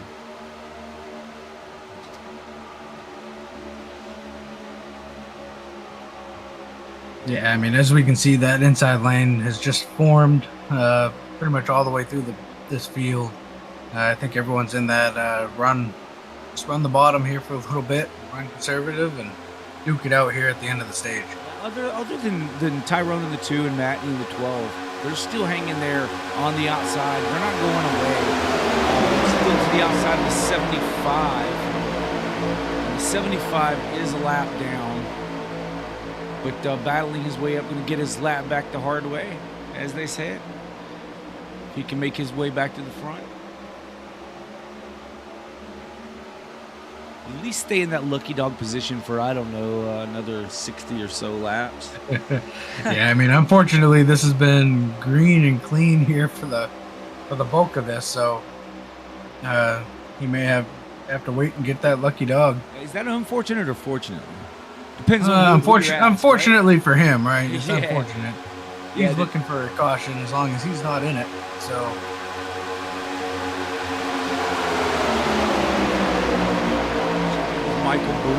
Michael Boone is still right behind the 75. So we get down towards the end of this thing, into the stage, if it stays green, this might be a battle to watch between the 75 and the 5. And even half Nelson back here. Now, I thought Nathan Christensen got a lap back, but okay, he's just off the pace. I'm not sure what happened, but he's still on the lead lap, but he's lost the draft. I don't really see any damage to the front of his car.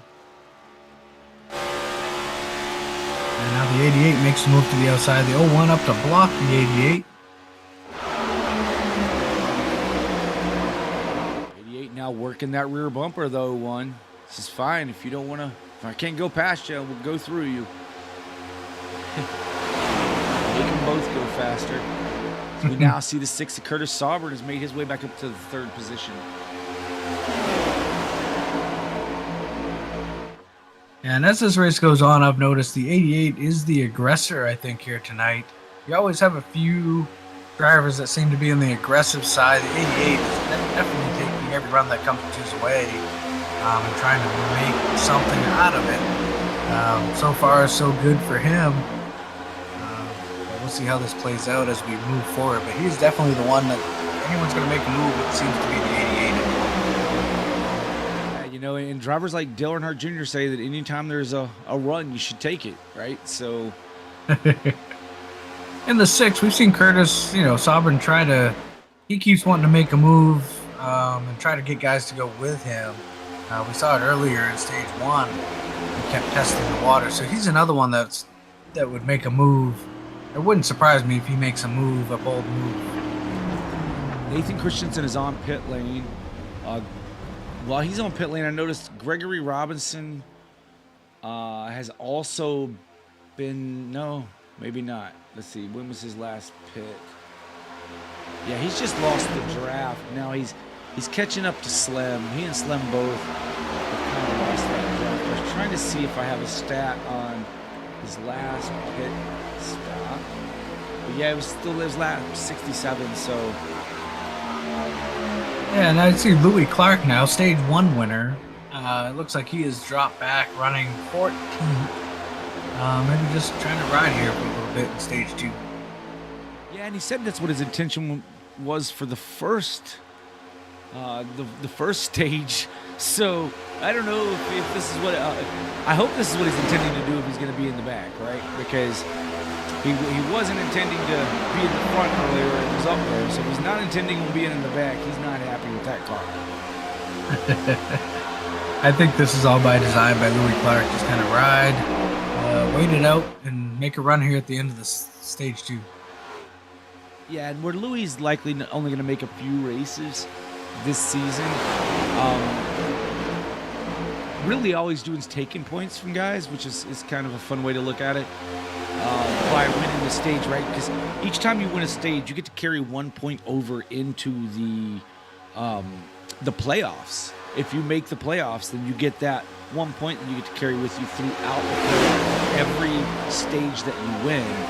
Not to mention the 10 bonus points that you got to kind of get through the point system. So if Louis doesn't make the playoffs, which is unlikely that he makes enough races for it, then essentially he's just denied someone that 1 point, which is kind of a fun way to look at it.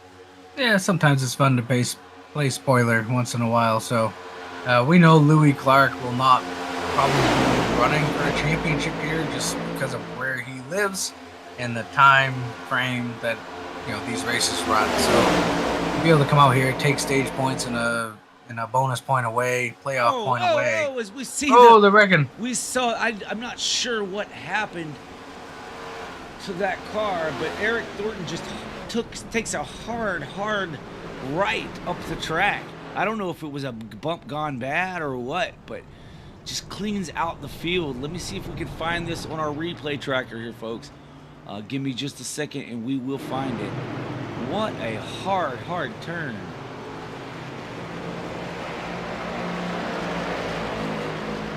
Oh, he got hooked a little bit. Just a bad little push right there. Let's see if we can find that for you here.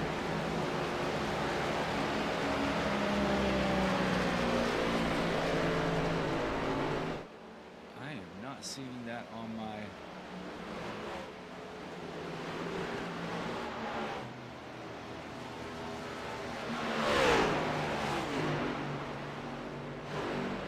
in the flag event. That is so strange. Yeah, so it looks like you might have to rewind this, play it.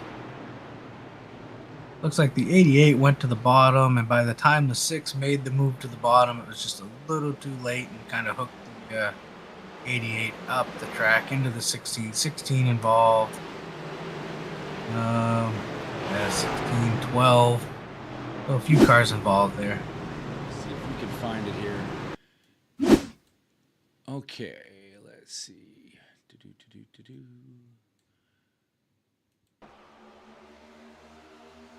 So we ride along, or as we're watching that 88 car. I think this is going to be the lap we're on. Oh, yeah, there we are. So let's back it up just a little bit, play a little backup.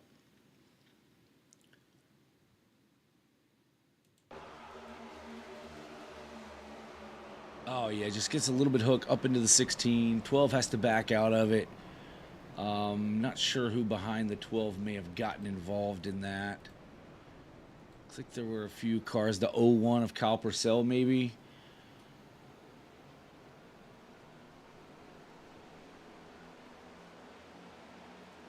See if we have another view of that.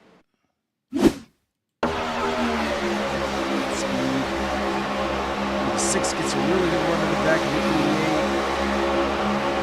88. 88 just kind of swerves down a little bit out of his lane. It's up to 12, gets in it. Oh, yeah, the 88 comes back cross track. The 1 goes down in the grass to avoid it. Calamity on the racetrack, folks. Here on lap, 86 of 200, now rolling 87. So we have cars on the pit lane. The 88's down. Yeah, so yeah, it looks like pretty much everybody hit pit road. This should put them in their pit window. This is going to be about 43, 44 laps to get to the end of the stage. So they should be in their window to make it on fuel. So the 99 is going to take a wave around here. He may have went ahead and got his service done while he was on pit road for that penalty. So take the wave around now if you can hang out enough laps. If not, maybe you get another caution and get some more of that time back. Yeah, I wouldn't count the 99 out of this race at all. Still very early in this race, not even at halfway, so you can get back on the lead lap here. He should be able to get back to the front here in no time. Yeah, and is that going to bring him 41. back to the lead lap, or how many laps is he down? I have to look. One lap down. Yeah. So he may still be, because he was across the finish line there when I looked at it. So I don't know if this brings him back to the lead lap or if he's still going to be scored 1 lap down. And it looks like he's still scored 1 lap. Yeah, let's see. If he's taking the wave around. Yeah, he took the wave around, so let's see what scoring says here once it all settles out. But looks like lights are out on the pace car. This is the second caution of the race. This is the first one for an incident that occurred. As we saw the 88 kind of, he got a hit by the 6, but it looked like the 88 really did drift down towards the inside line unexpectedly and then kind of come back across the nose. I don't think the 6 was expecting it, but the 6 never really changed his lane. So your leader is the 6 of Curtis Auburn, followed by Rada. Zulu's in 3rd. Mullins is 4th. Tyrone Yo 5th. Stubblefield 6th. Barnett 7th. Matney 8th. Nelson in 9th. That puts the 75. Got the lucky dog, so he got back on the lead lap. Pack is 10th. Kerjelak is 11th. Clark is 12th. Purcell is 13th. 14th is Osborne. Thornton is 15th. Robinson is 16th. Boone is 17th. Slim is 18th. 19th is Nelson. Half Nelson. Or no, that's, half Nelson. Then I show Mathia in 20th. And Nathan Christensen is 21st. Still on pit lane. Yeah, so Brendan Mathia was 2 laps down. That wave around put him back to 1 lap down. Pace car is off, Dave. Controls in the hands of Curtis Auburn in the 6.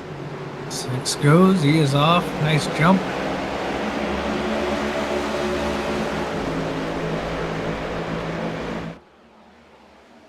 Don't want to get too much there. The outside line's forming up 2 cars anyway. Facing the inside, goes back to the outside. Rada looking for the lead over the 6 of Curtis Sauber. Got a little help. Jamie Mullins, that outside lane. Rada clears and pulls down. Yeah, that's what happens when you get a too big of a jump there off the start. Really got to be careful on those restarts here.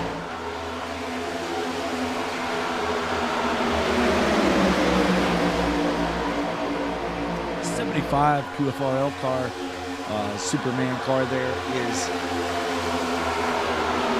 I guess, got back on the lead lap there and says, you know what? I got to get up to the front, lead this thing, get some stage points, as he's currently in the 5th position behind the 6 of Curtis Sauber. Yeah, and the 75 and the 6 found each other here, as they typically do in super speedway races. So watch these guys, they work really well together. Yeah, these guys know each other well. Both admins in this league got this thing kind of going over at QFRL, I believe. And they do work very, very well together. They know they kind of think alike. Heck, they might even look alike when you're in their sim. I don't know. But they let me know in the chat if they look alike, if you guys know. But no, working well together on the outside. Now they have Kenneth Pack in that 16. Another of the QFRL originals. I believe he's been around for a few seasons with them as well. So these guys all know each other pretty well. Get some of the newer guys like Half Nelson's new at iracing altogether. You got Brendan Mathias, fairly new. Nathan Christensen's new to this series, as well as Louis Clark. So you may see some different people kind of shaking it up with different people as they learn from one another. Your leaders, Curtis Sauber, followed by James Nelson. That's 75. Kenneth Pack is 3rd. Rada is 4th. That's out your top 5. This is the Sim World Racing Network 500 from Daytona. It's the QFRL Cup Series. You can check them out if you're interested in joining this league for some racing. Check them out on Facebook.com. Search QFRL and you'll find them right there. Message somebody. These nice guys. All a bunch of good guys. So let them know you're interested and they can get you all the information you need. If you would like to sponsor one of these races and get your sponsor read and your sponsor decal plastered all over the racing screen here, contact them on QFRL right there on Facebook. Tell them what you're interested in. They can get you a price list on what it'll cost to sponsor one of these events, or heck, you can even sponsor the whole series, I believe. But get a hold of them and find out. You can get a hold of James or Curtis there, and they'll hook you up. Yeah, and again, a big shout out to all the folks at home watching tonight. If you like what you see, don't be afraid to share this with your friends, your family, co-workers, anybody. Get them over here to watch these races. We have, I think we're doing races about 3 nights a week now. So not only QFRL, but we also are broadcasting AARL on Tuesday nights. And me and David Hara are on Sunday nights for the AARL Truck Series. So if you like the trucks, please join us, hit that notification bell, subscribe, and you'll never miss any of the action. Absolutely. Driver Nathan Christensen handles the Sunday night races. Did you mention that? No, but Nathan Christensen, who unfortunately is out of this race, it looks tonight, he does broadcast the Cup Series over at AARL on Tuesday nights. But they are side by side up at the front. Exactly what I was saying. See, we start to think alike. Yeah, 88 found his way back to the front, and he brought Michael Boone with him in the 5, and Brendan Mathias still 1 lap down, I believe, but he is back in the mix. Yeah, he's again going to try to get it the hard way. He looks to the outside of the 5. Tyrone Yo's got an outside lane, looking for somebody to get up there. They're going to. Brendan goes up, the 6 or the 5 goes up to kind of block that outside lane, take control of it. A new leader, the 5 of Michael Boone. Have not mentioned his name much tonight, but he is at the front of this field. Absolutely. It was a good move to get up and block that 99. He watched the 99 kind of check up there twice, and then he gets on up from the 2, carries the 2 and the 12 with him. Eric Thornton drops back behind that 12 into the 4th position, I believe it is. Yes, 4th position, because the 99 is still 1 lap down currently. The first car 1 lap down. So if he makes it to the stage break or gets a caution flag before then, he'll get that lap back, as we mentioned earlier on. Yeah, Tyrone Yo now running in the 2nd position behind the 99. Good to see Tyrone back again at the front. The 12 is Dustin Matney. We may need to follow up on exactly how to pronounce that name, but I'm going with the Matney tonight. Yeah, I think that's what I've been going with.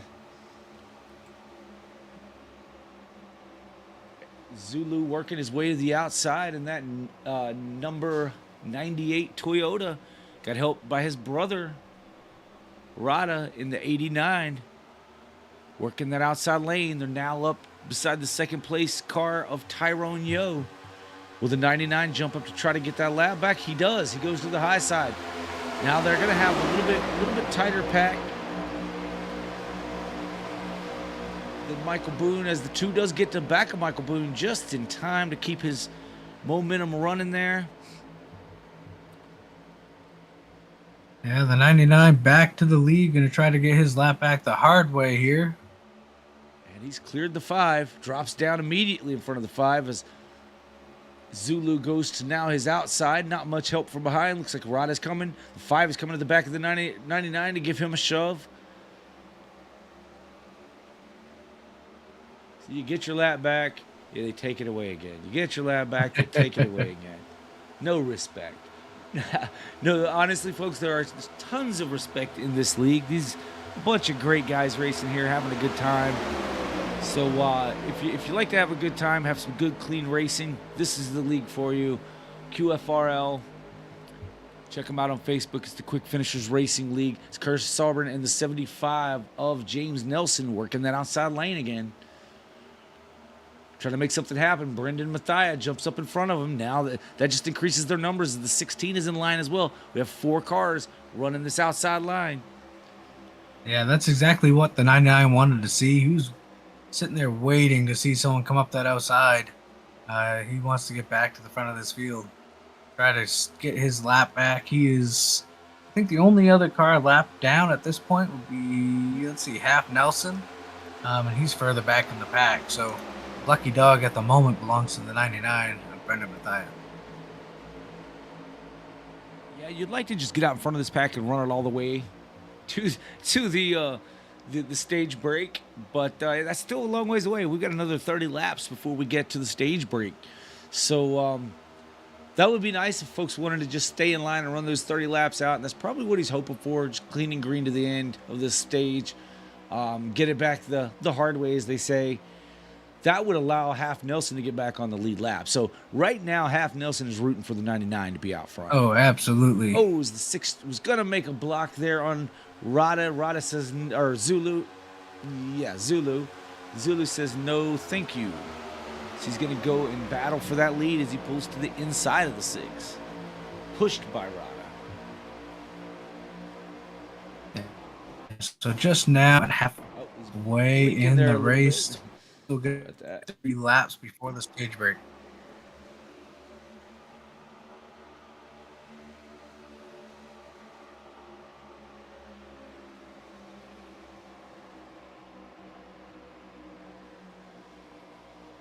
Oh, some technical difficulties. Internet is always a thing.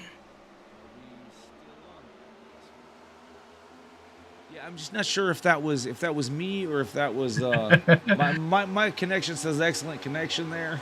So I think so. Sometimes when you select a car that may have a little bit of a hiccup, it'll do that. So I don't know. Yeah. We'll just have to. All I saw on this broadcast was some blinking cars. So we are back, I think, at full strength. We're going to keep it going. Absolutely. I see some damage to the front of the 16. Yeah, it looks like maybe. Yeah, he's missing the front clip. Are you seeing that as well? Let's see. On my end, I gotta change cameras, but I will look at this. Kenneth He Pack. looks like he's missing a hood to me. That's what I have. No, it is. That's on you, Kenneth Pack. The That is car weird. looks fine. Oh, it looks fine now. All right. In real time, we watched his hood and his front fenders repopulate there. Don't you just love technology and internet? Absolutely. Is the 98 of Zulu being pushed by his brother in the 89. I believe these guys are twins. That's why they run 98, 89. Huh. All right. Yeah, makes sense. It's like they're looking at each other, right? I don't know. Maybe. It's the 99 still working to the outside, trying to stay on that lead lap. Lap 102 of 200 here in the SWRN 500 from Daytona. This has been one heck of a race so far. As this stage starts to kind of wind down, I wonder if it's going to get rowdy again, Dave. Yeah, I'm trying to look here. Yeah, like we said, they should be good to go on fuel, so that is not an issue. Yeah, they're going to try to run it out here to the end. And like you said, Half Nelson back there in 20th place, one lap down, is Brendan Mathia's biggest fan right now. As he wants to see Brendan win this stage, and that'll put him on the lead lap. As we see Brendan now shuffle to the outside, all by his lonesome. Yeah, that's that broadcaster curse right there. Yes, Start it is. talking It's a real about thing, him. folks. Start talking about him, and there it goes. Just that quick.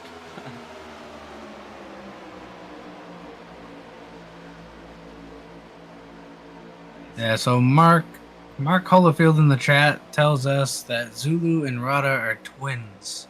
Ah, okay. They're twins. So that was an accurate statement. Thank you, Mark, for the update on that one. Yeah, thank you, Mark.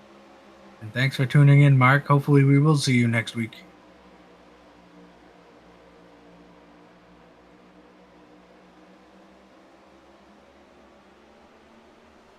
But up front, Curtis Sovereign still leads the way, followed by James Nelson and Kenneth Pack. The 99 trying to... Oh, James up to the outside, making a move on Curtis. Jumps up in front of the 99. That was a fast move. Yeah, fast move, but new leader, 75, James I Nelson. wonder if he was heating up a bit and that was calculated. We'll go with calculated. Yeah, I mean, like they planned to do the swap and just executed it perfectly is what it looked like. Because for the No, you win. 75 No, you to win. jump 75 to jump out there by himself and actually clear the lead car. Yeah, I'm just wondering if maybe that wasn't a planned move. Maybe he was getting a little hot riding back behind another car, not getting enough air to his grill there. And Yeah, and some, like you know as well as I do, running these cars weekly, especially at Daytona, those runs come quick, and sometimes it's easier to just make that move and take the run instead of checking up and checking the whole lineup. So it could have been something like that too, the 75. yeah, certainly, but that would have had to been a good one though. I mean, really, it seemed so quick, and he didn't hesitate to pull back down either. So you can be very well be right though, Dave.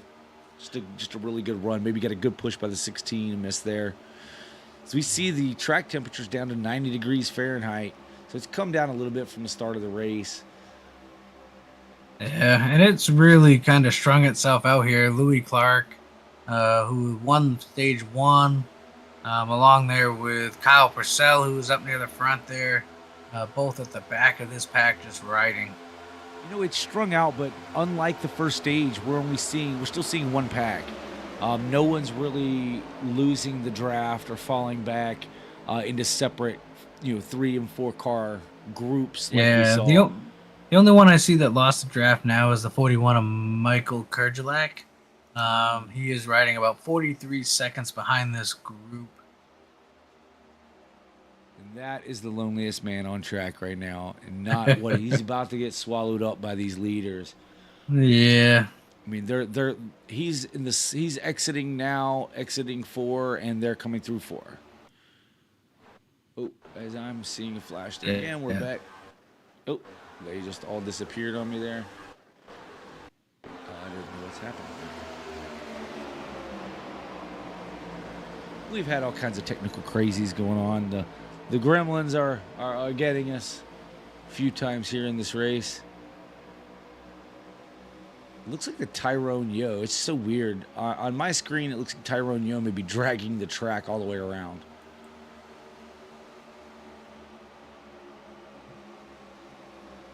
Yeah, looks like it's all cleared up for now. So Tyrone Yo making a move to the bottom. New leader, the 2 of Tyrone Yo. Dave, are you seeing sparks coming out of the back of the Tyrone's car? I am not. That is so strange looking. I am seeing it on the broadcast. I am actually seeing that, but I'm not seeing it in real time. I mean, from that one camera view, that's very strange. Again, got the digital gremlins. So you see the 99. Oh, they split the 41 there, the 12. Everybody. So the 41 stayed on the high side. Very dangerous spot to be. Car's too wide to your inside. Looks like they're all going to get through there.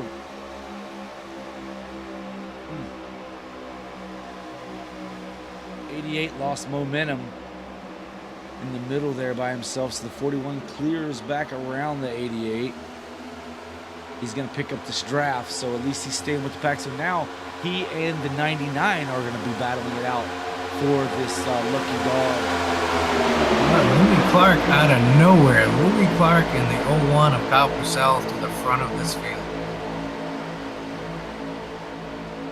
We saw this happen before. This is a little earlier than it happened in the last stage, but Louis Clark, new leader. I was just talking about Louis and Kyle were sitting back there in 14, 15, 16 spot, and 3 laps later they're both at the front of the field. Yeah, it can happen that quickly. So you can lose it. You can get it that fast. You can lose it even faster. That's the scary thing here. As we see that 41 is now in front of the 99. As caution comes out, the 41 gets his lap back. 99 will remain. So we have a race within a race here. So who is going to make it to the next yellow flag to get that lap back? We know there's going to be one lap end of lap 130. Yeah, you're absolutely right. I mean, right now it's between the 41 and the 99 on getting this lucky dog. So right now the 41 is out front, even though he's a lap down. But that would give Brendan his lap. Oh, and the wreck. Oh, check out. Just a bad shove. Ooh. Oh, wow. Caution is out. Caution is out. Caution is out. Eric Thornton has crashed. Let's see. Oh, yeah. So it looks like, let me back it up just a little bit from that, folks, because I want to see what happened right before that. Okay. So the 88's pushing the 41, gets a little bit over to the right quarter. He's pushing, oh, yes, got the 41 loose, the 88 did. Got the 41 loose, and then ended up having to try to check up, and the 75 got him. Looks like the 12's involved. The 38 is involved last minute. Let's see if we can look at this from another angle. Looks like Louis Clark gets through. The 01 gets through. Oh, nope, there's contact. Bunch of cars damaged here. That's exactly what happened. He was pushing the right side of the bumper just a little too much. And we'll see if we can take another look at that.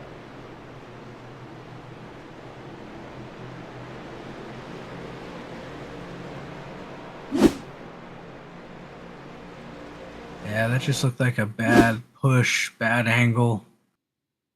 Yeah, you see it check up. So it happened before this, folks. It happened actually back here on the straight before you even get to the turn right here.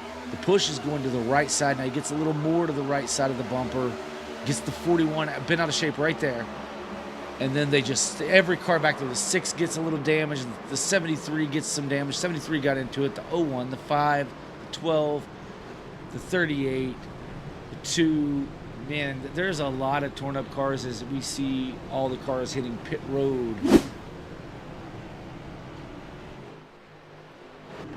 Yeah, Louis Clark once again damaged that right front. Let's see if he takes a quick repair, if he just, let's see what he does. I don't see a quick repair on that car. Looks like he's going to fix it slowly.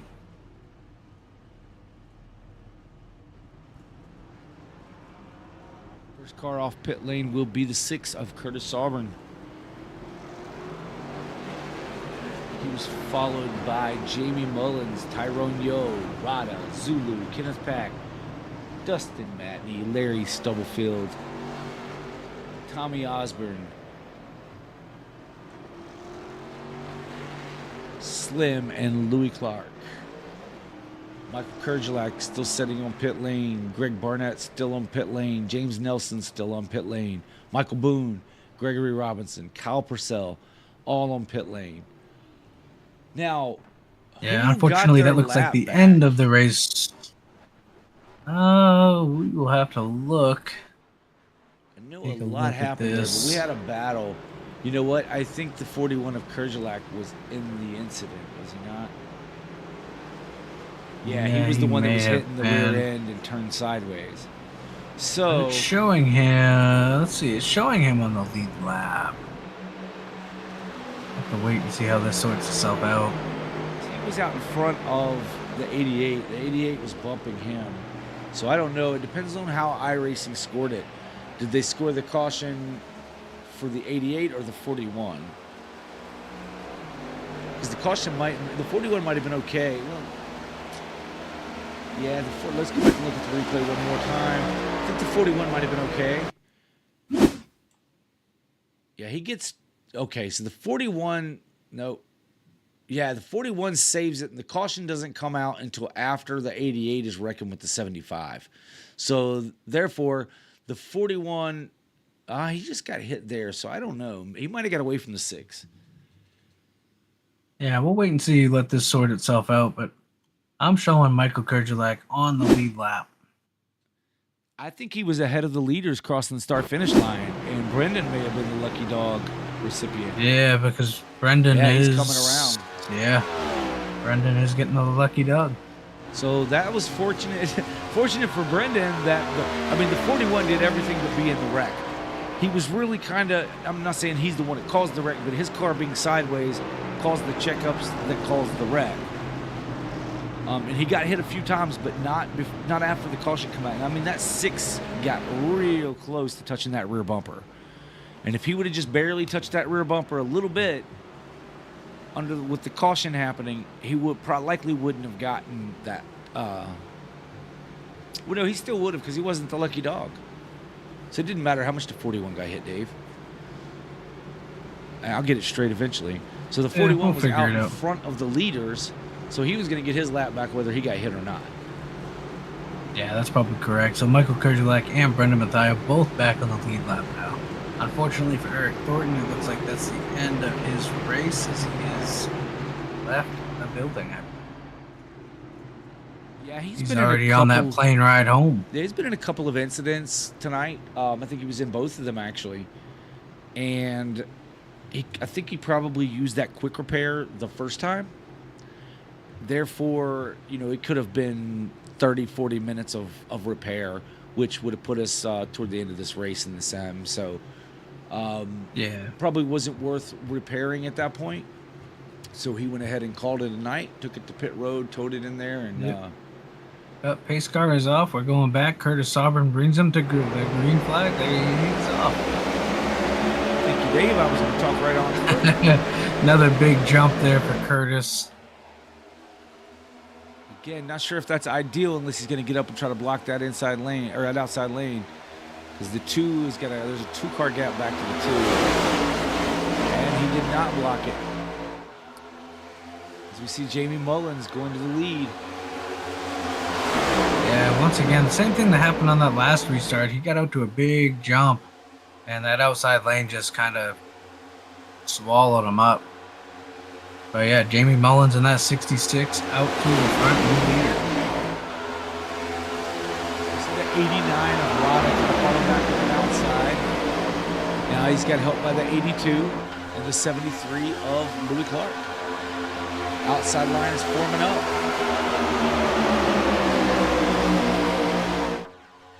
Yeah, we're going to have about 15 laps or so before the next stage break. We'll working lap 116 of 200. I talked about Larry Stubblefield a whole lot tonight. Is he's just, and that happens a lot with Larry. He's real quiet early on, and then the next thing you know, he's blowing you away. Or like Bristol in the All-American Racing League, he just kind of gets out there and runs around you a couple of times. Yeah, you're either talking about him a lot or talking about him nothing at all. Yeah, but he's I believe a reigning champion this year. I'm not sure which season it was. It might have been season 2 or season 1. Season 2 champion was Brindle Mathias.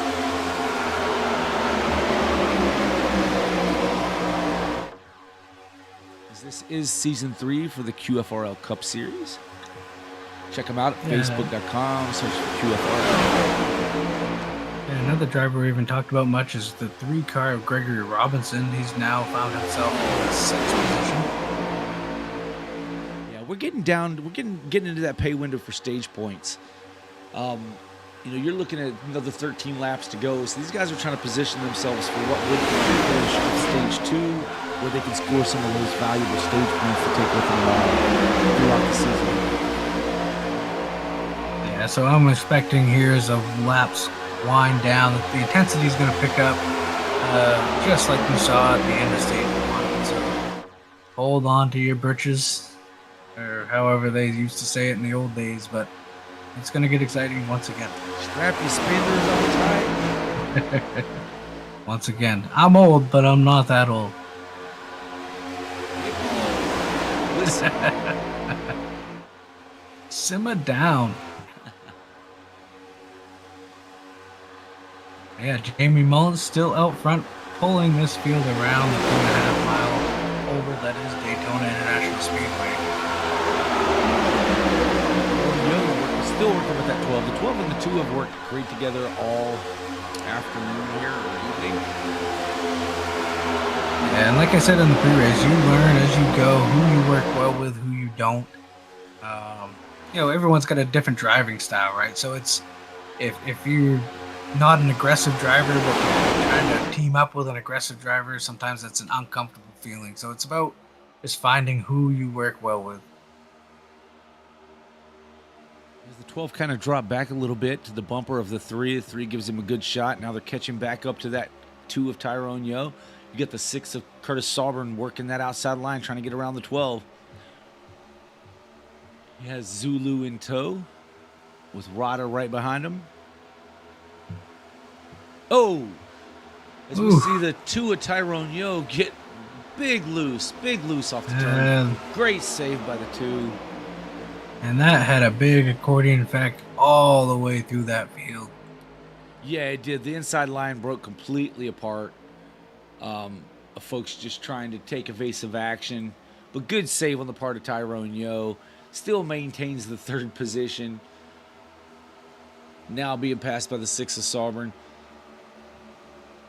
12 and the 82 have caught back up. The inside lane's starting to form up again.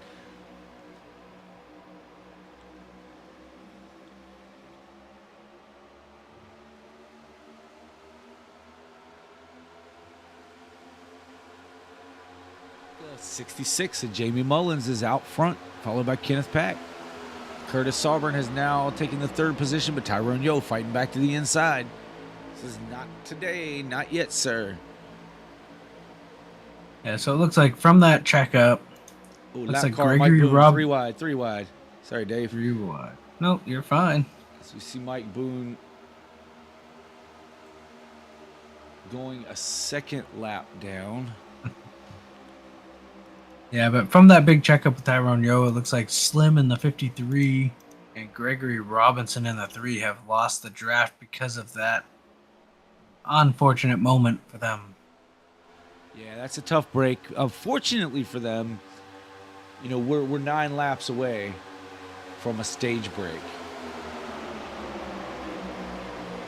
Well, Michael Boone, let's see what happened to Michael Boone real quick. It looks like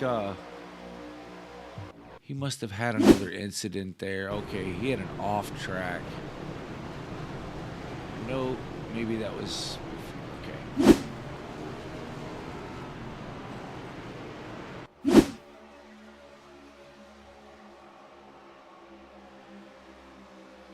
16 and 66 locked together.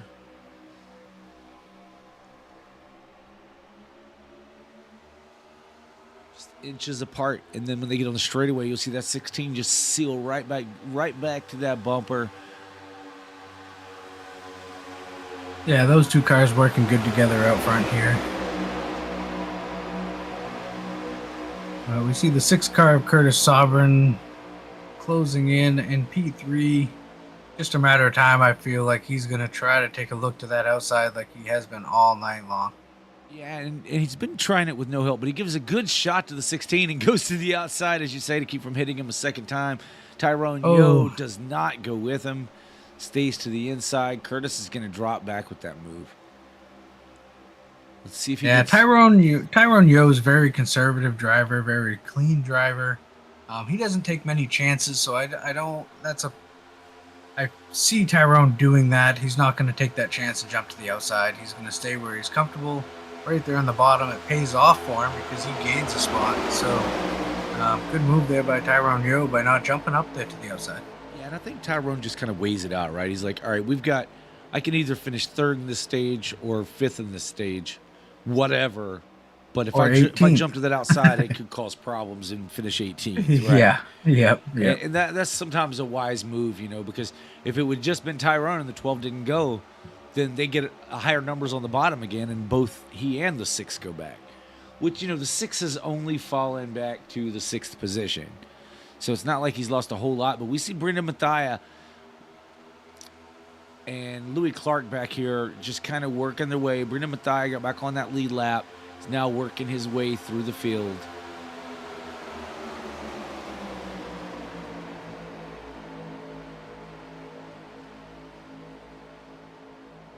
So we now see the 6 losing a few more positions. Loses a spot to the 38, the 99, and now the 73 is alongside.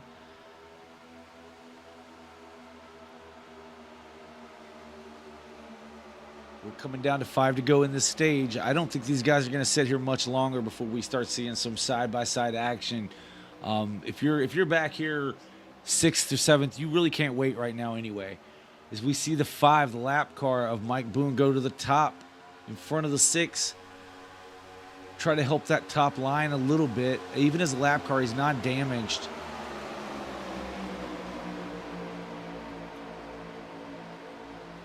But the speed is still with the inside line. Oh. Saw the 73 get really checked up there. Checked up the 01. Oh, the 99 jumps to the outside in front of the 5 of Michael Boone.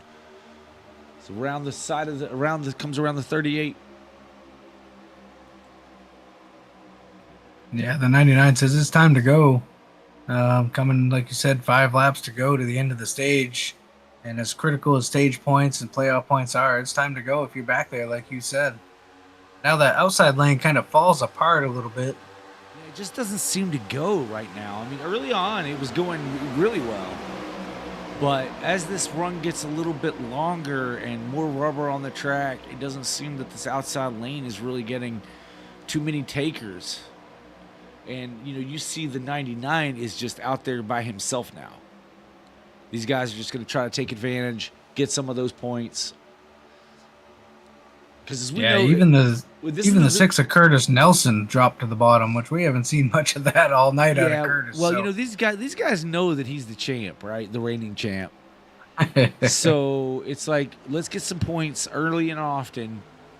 And if that, the 99's got to be thinking, I have no friends out here. But Louis Clark jumps to the outside. He's willing to help out. We know Louis' car was fast as he won the first stage in the SWRN number 73 Toyota. Yeah, now we see that outside line grouping back up here. Michael Kurgelak jumps to the outside with James Nelson behind him. 6 of Curtis SWRN, 99. 73 all to the outside. Yeah, enough of these cars get together. These are some pretty good, pretty fast cars. They get together. They're going to run this line to the front as the inside seems to be breaking up just a bit. Now up front, they got a pretty tight pack. You'll start to see you start to see some of these cars jostling to the outside as we are It's Yeah, lap that outside 129. line's coming. They're working that outside. So it's 2 to go in the stage. Here we go. Oh, as you see the 38 go up high. Now the 41 is going to drop down to the inside of that 38. Jamie That's going to Mullins still stall. leads. It stalled the momentum for a minute. Got that outside line, revved it back up. Here they come. They got to catch this 4-car pack in front of them of Jamie Mullins, Kenneth Pack, Tyrone Yo, and Dustin Matney. Here comes Kerjalak and Zulu on the inside. They're now going to try to work to the... Oh, I thought they were going to go to the... And they start looking to the outside. I'm not sure. They're going to wait. This is the final lap. This lap right here will be for the scoring, folks. Top 10 get points. 38 goes to the outside of the 98. Now looking to the... No, Kurds goes up to block. 41 going to block that outside line. See if he can get a run on the 12. 98 goes low. They actually loses a spot on that move. Let's see if Tyrone decides. Oh, they're wrecking on the back. It's the 98 and the 41. 98 comes across the nose of the 41. Caution is out before caution was coming out. Yeah, unfortunately, that will probably be the end of the stage. They'll call that there. Looks like stage 2 winner is going to be Jamie Mullins. I don't have that one on my replay, but let's look and see. It says Brendan Mathia went off track. Let's see what happened with him here.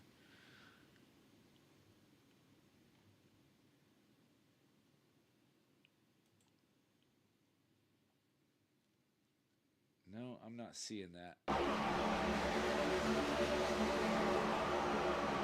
Oh, yeah. Okay, so he goes off track because those guys were wrecking in front of him. That makes complete sense.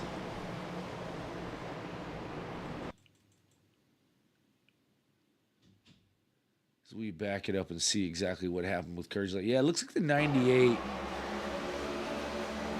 Okay, the 41 stays down low to kind of do some side draft, and the 98 didn't realize he was that tight on him. Everybody else just kind of scatters below that.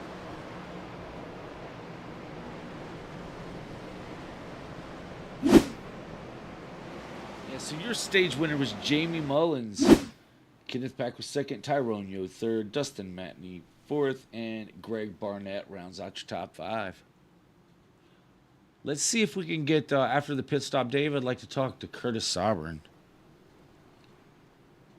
Yeah, we can make that happen. See how his race has been going for him so far. We've seen him making moves, shaking and baking. We'll let him get their pit stop out of the way first.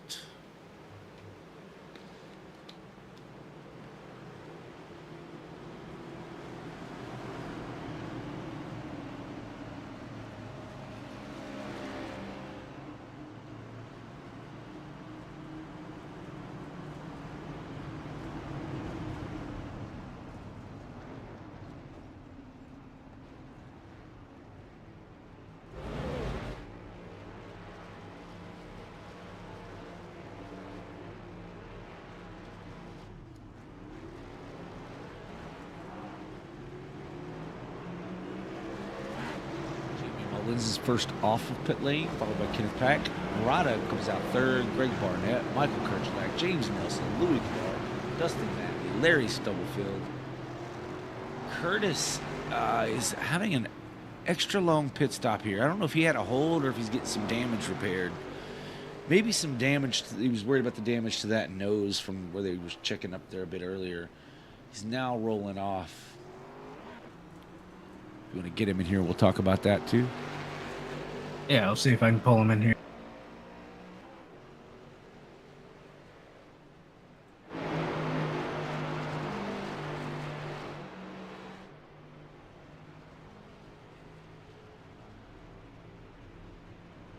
I'm having trouble getting him down here.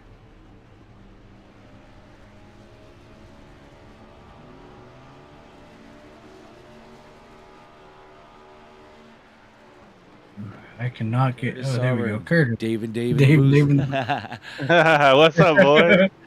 How's it going, man? It's going. It's a stressful time right now. That's for sure. Yeah. So we saw you making a lot of moves, man. It's like when the runs would come, you were trying to get people to go on the outside, especially in that first stage. And at first it didn't seem like anyone was wanting to go, but it comes down late in these stages. It gets kind of wild out there, huh? Yeah, absolutely. I don't know why nobody wants to go with me. I guess I make people nervous, I guess. I don't know.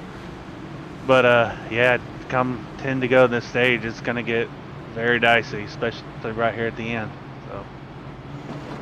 Yeah, I mean, it's been pretty much clean and green for the most part. Only, a couple cautions there for incidents. So looking pretty good. We know coming to the end of these races, it gets dicey, and so your blood pressure will definitely rise a little more than it has already, I believe.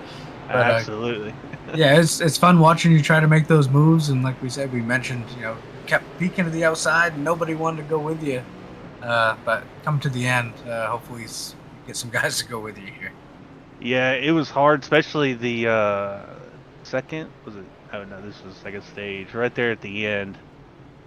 Before that caution, before the second stage, I didn't know if I was going to make it on fuel. There was a lot of guys that didn't know if they were going to make it, so that caution definitely came out in a good time. Oh, absolutely. So we saw you had a pretty long pit stop there. Were you getting some damage repaired from when everything got bottled up a little, or did you have a hold, or what was the deal with that? No, I did have damage. I don't know what was going on that last caution, but they checked up, so I had a little front end damage that I had to get repaired, just a couple 20 seconds, so I just sat there and fixed it. Okay, yeah, absolutely, man. Well, listen, good luck the rest of the stage. We're gonna ride on board with you. Will you take the green flag here? Give you a lap under the green flag. I think are we coming to the green there, Dave? We are. Okay. Yes, we are. So yeah, we're gonna be quiet and just listen to you, and you just kind of, if you want to give us a little bit of what you're feeling once you get up to speed there and everything calms down. If you want to give us a little bit about what you're feeling, we'll hold you in there for a lap or two. All righty. Thank you, sir. I think I got it.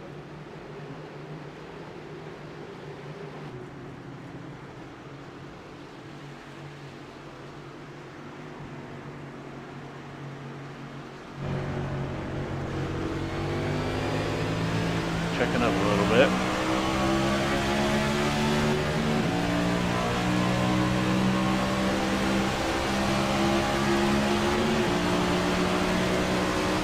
Go, boys. Ooh. I don't know if y'all saw that. That was a little checkup right there.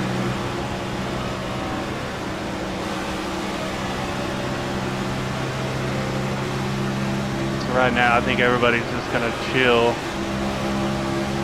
the next 57 laps, hopefully.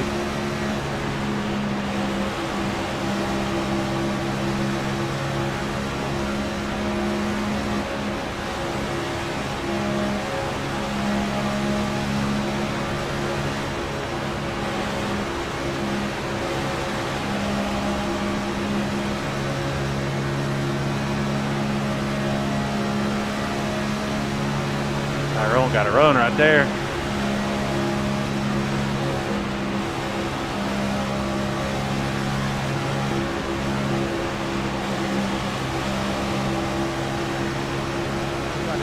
Board with Curtis Sovereign.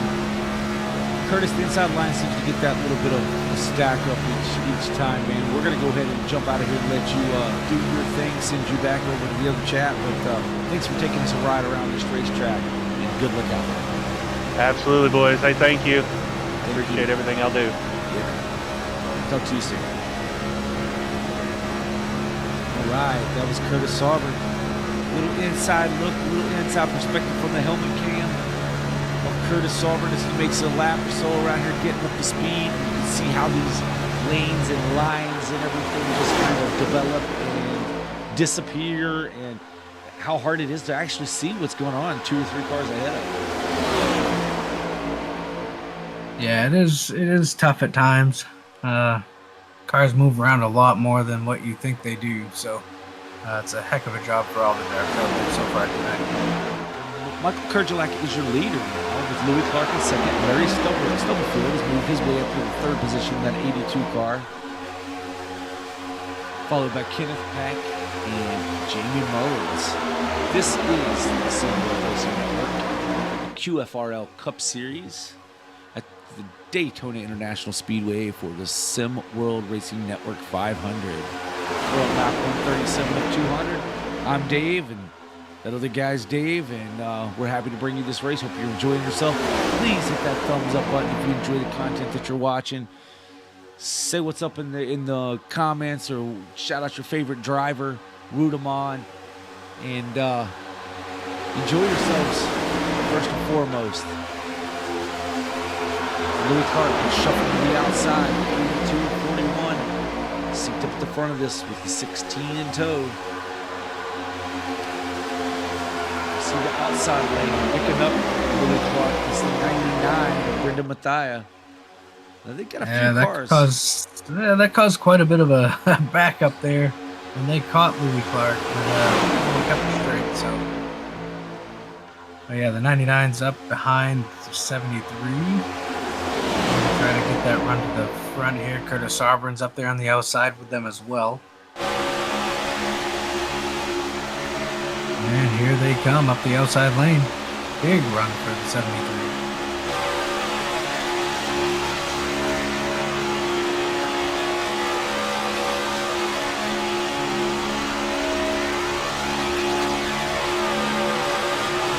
And don't look now, but Larry Stubblefield, quiet all night, running P2 now.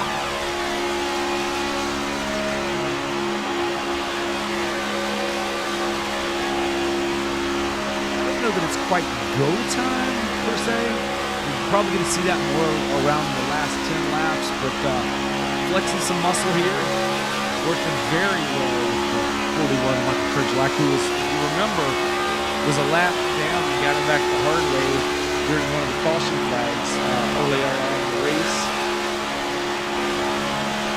Now your leader, and Kenneth Paxson back there in the third place, just watching these two guys going at it, just kind of managing his gap between his car and the 82, not hitting the 82, which is the right thing to do. You hit the 82 and he's touching that 41, somebody's getting skinny.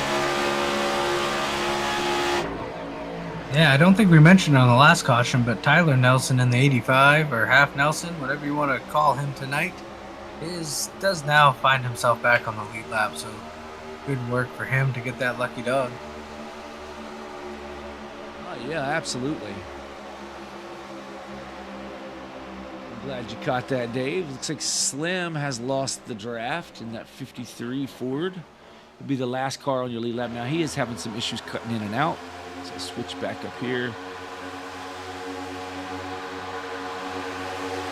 we watch the pack. Down in through the Daytona restart zone, across the start-finish line. As always with the QFRL, we see some good quality racing. If you could have good quality racing at Daytona or the short tracks of Bristol and Martinsville, then you've got something going on. So these restrictor plate races and the short tracks are the toughest to keep it clean. So far, these guys have done a great job of minimizing cautions, minimizing damage, and putting on a good show. We see absolutely. We see the 99 and 73 working their way up around the fourth place driver. Still working that outside. They've got 4 cars up there now in the outside lane. I believe the 12 car of Dustin Mattman. Yeah, that outside lane definitely starting to come in here. They're working their way ever so slowly to the front. Let's see, Louis Clark, Brenda Mathia, Curtis Sauber, all trying to make that outside line work.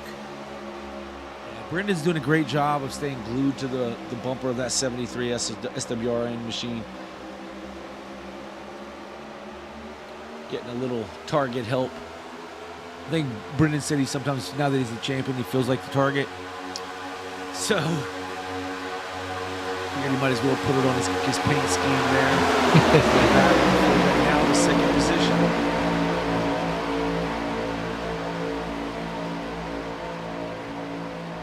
These 3 cars on the inside are about to get some help. If that 66 can get up there to them, then they're going to have more cars, more speed.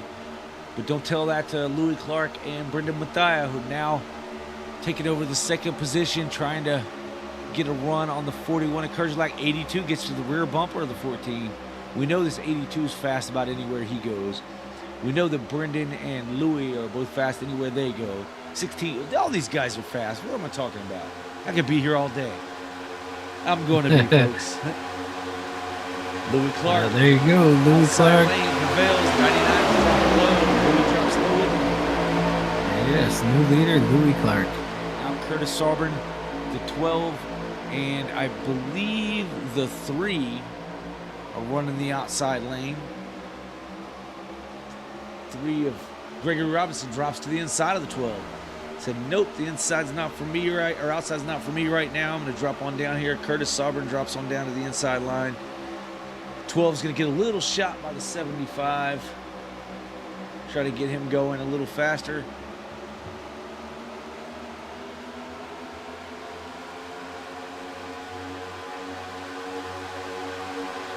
So we see a battle up top.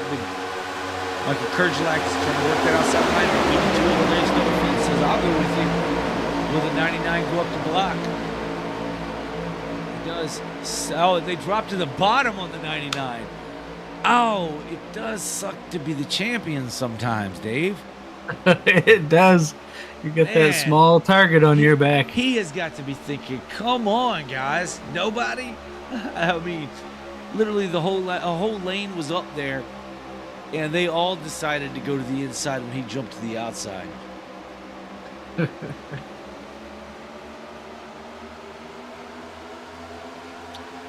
Louis Clark is your leader with Michael Kerjelak in second and Larry Stubblefield in third. In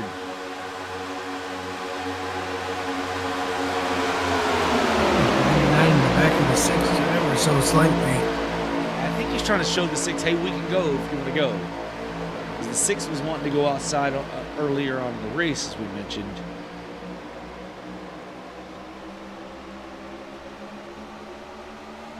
Get the 12 working the outside lane, trying to get around this 3. Not going to happen. The 99 jumps to the outside of the 6. I told you he offered it to the 6, and the 6 wouldn't go. Oh, but the 3 says no thank you. He's going to drop to the lowest side of the 99.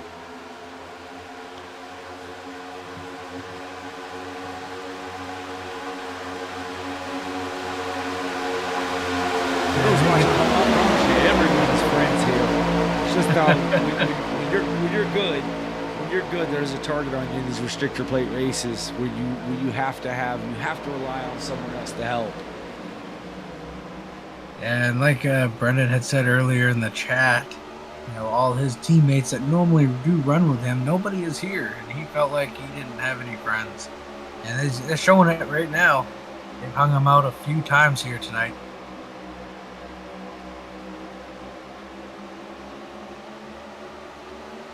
I still would never count him out, though. He'll be there when the time comes. We still have 53 laps to go here in this 500-mile race. The Quick Finishers Racing leads SWRN 500. This is the season opener, and it's a 500. It's the Daytona 500. Everybody wants to win the Daytona 500. Be that SWRN 500 champion. Right now, it's Louis Clark. Still getting a great push by the 41 of Michael Kerjelak.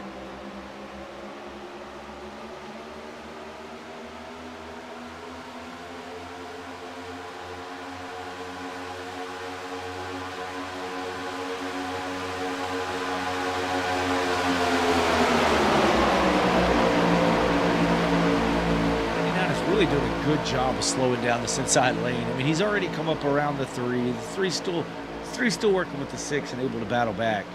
But he keeps slowing him down, but he's lost his help. He had the 12 up top. Now the 12 decided it wasn't going to work out up there. He drops down to the inside. 99 side drafting him, trying to take that position and maybe fall in line. Not going to happen this time.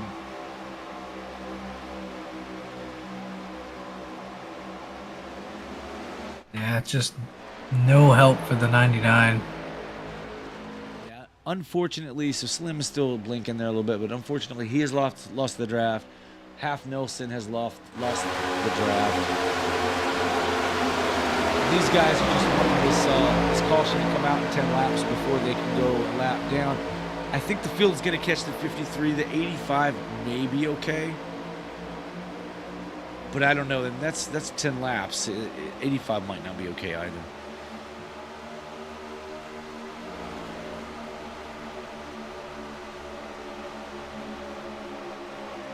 He might be, because as you know, as we get down to 5 to go, or 5. Oh, wait a minute. We don't have another stage. We got 50 laps left. For some reason, I was thinking there was a 160 stage, and I don't know why. We just had a stage at 130. So yeah. They are in dire need of a caution flag for cause.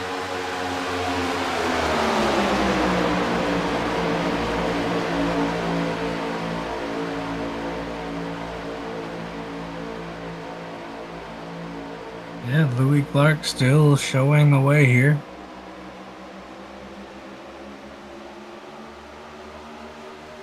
Everyone minding their P's and Q's at the moment.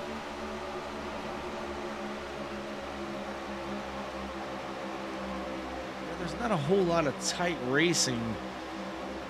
From the 75 on back, they've kind of broken up a bit.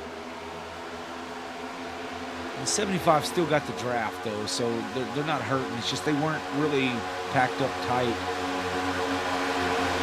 And I think it's, there's 48 laps to go. Guys are just like, hey, we've got to,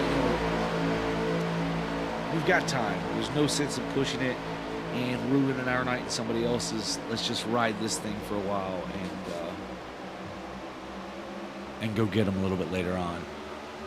Yeah, we still got 48, about 48 laps to go, so still a lot of time here. No sense to push it yet. Yeah, you kind of want to manage the distance, right? Manage the gap, because you certainly don't want to end up losing contact with the draft. As the 53 is about to find out as he's going to go a lap down, and then they're catching that 85 as well.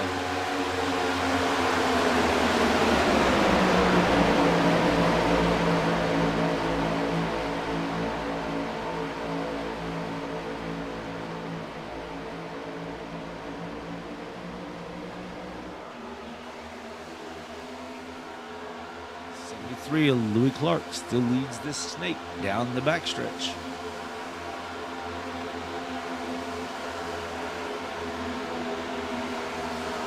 More likely going to catch this 53 maybe out of 4 or through the trioval.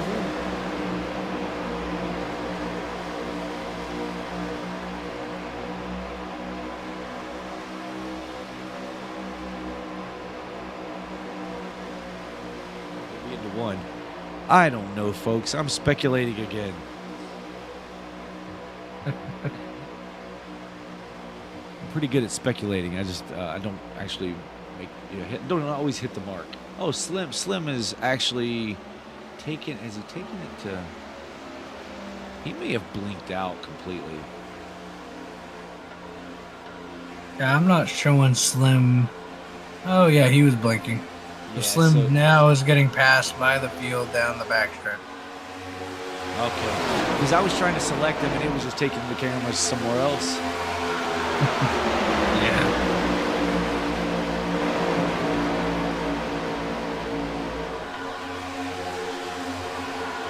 Yeah, so Louis Clark's going to be your leader, followed by Michael Kurgelak in the 41. Third is 82 of Larry Stubblefield.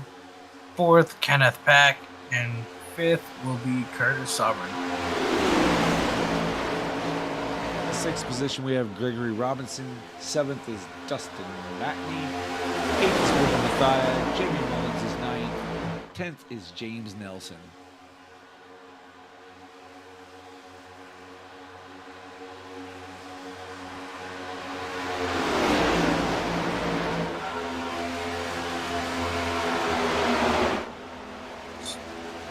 So I'm also showing Tyrone Yo out of this race. I'm not too sure what happened there.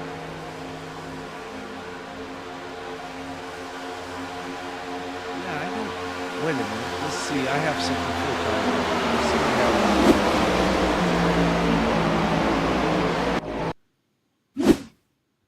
Tyrone was up in the wall through the trioval, exiting the trioval, it looks like.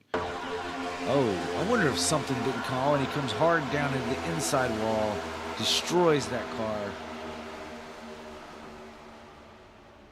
Let's go back again, folks, and see if we can back it up just a little and see what got him up into the wall there.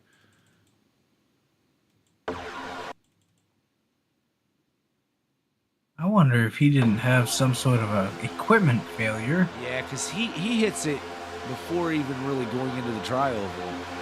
It's like he never turned. And then when it came off the wall, it just went straight down to the inside wall. I wonder if his wheel came disconnected. Yeah, I mean, that's unfortunate circumstances.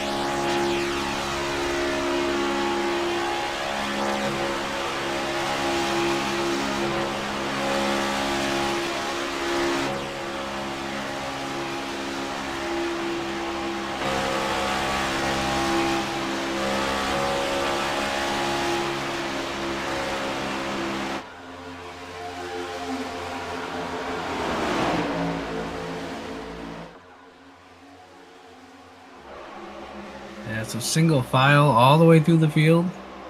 I would expect, if I was a betting man, I am going to say lap 180, about 20 to go or so, these guys are going to start dicing it up. Yeah, what are we looking like on, let's see, the last pit stop for these guys was on 131, 132. So you're looking at another,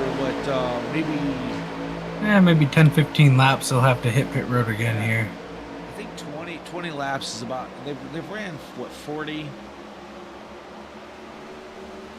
don't think our numbers when we hit were correct, but let's take a look at some of these paint schemes while we have a chance. Got the Buck Kicker 41, SWRN 73, Larry Stubblefield and the Night Also Chevrolet, Kenneth Pack with the Prisma Health celebrating 100 years, Curtis Sauber and his Castrol Edge for Gregory Robinson. Can't make out what that is yet. Oh, the GoCoastGuard.com 3 and the Eagle 1 of the 12 car. Chevrolet, and then you've got the Chevrolet Target Machine of Brenda Mathia, Jamie Mullins with his 66 United We Stand, Divided We Fall paint scheme. That's a pretty sharp looking car. James Nelson with his QFRL Superman AARL Night Owl So's car. Rada with, And yellow is out. So Greg Barnett crashed.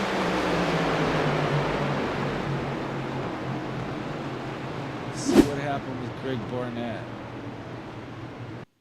Okay, we see him heading down the backstretch here. Watching that 38. Given a real good bump. Oh, he gets just to the inside of the 5, clips him, and then the 5 comes back across his nose.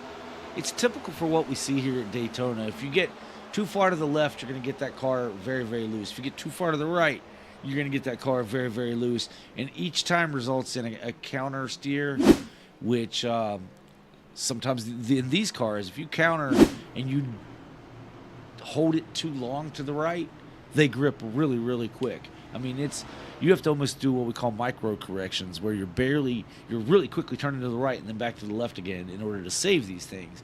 So just half a second too long, and that's what you have right there. Yeah, unfortunately 3 cars involved in that, with the 38 of Greg Barnett, the 1 of Tommy Osborne, and the 5 of Michael Boone.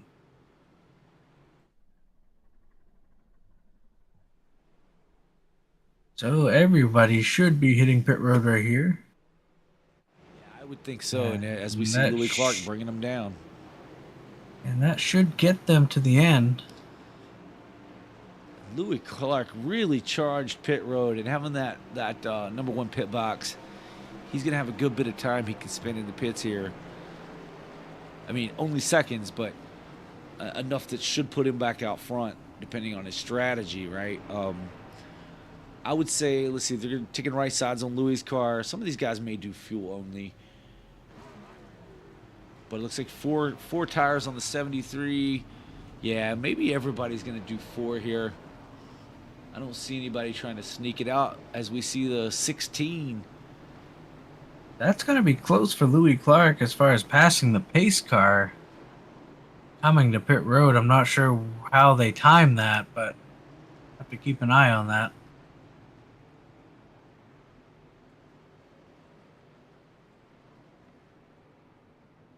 Yeah, I don't know if there'll be a flag for that or not. Because he definitely passed the pace car coming to pit road. I'm just not sure where those timing lines are with all of that. So we shall see. So Kenneth Pack had a great pit stop. He and Curtis both were 12.3 to 12.6, and Louis was a 15.2. Total pit lane time of 42 seconds, where they were in the 40s. So yeah, I mean, he got in there a little fast, but I mean, I don't know if he was ahead of, I mean, obviously they would have already penalized him, I imagine, if he was ahead of that pace car hitting pit lane. But Yeah, I don't know if Louis maybe fixed some damage again. Maybe he had a little bit of damage. I'm going to try to go back and take a look at his pit stop and see what happened. yeah, I mean, it was 2 seconds difference when he got in there so far ahead of everybody else. And obviously having that number one pit box, he just barely gets out in front of the 16.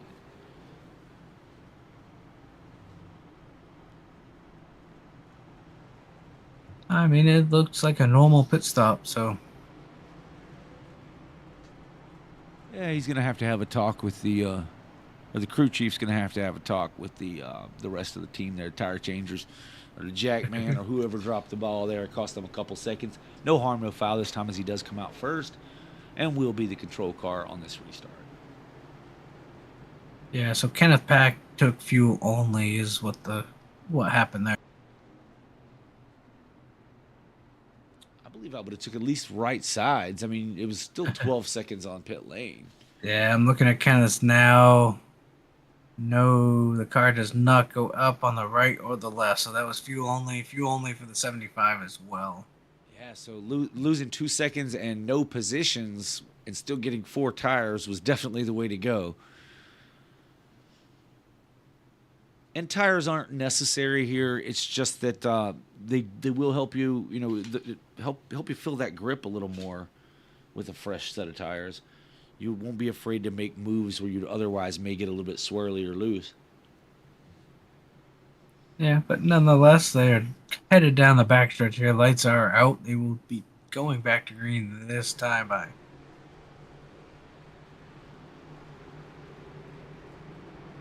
Louis Clark and Kenneth Pack will be your front row, leading these cars to the green. Louis Clark, you have the 6 of Curtis Sauber. And on the outside lane, you have Michael Kerjlak. So this could be a really interesting little run here, because you have some strong cars on the inside, strong cars on the outside, 3-4 rows deep. And depends on how they get them bunched up here. Yeah, and keep an eye on that 99 as we come through the end of this race. See if he can find any friends to get back to the front here as well.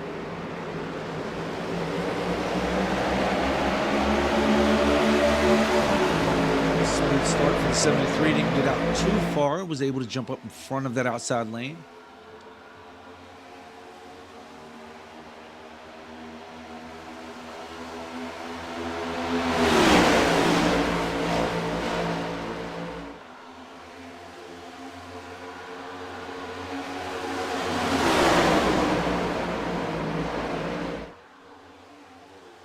I think the 3 tried to get in a hole that wasn't quite there, or something kind of bounced off of another car. was able to save it.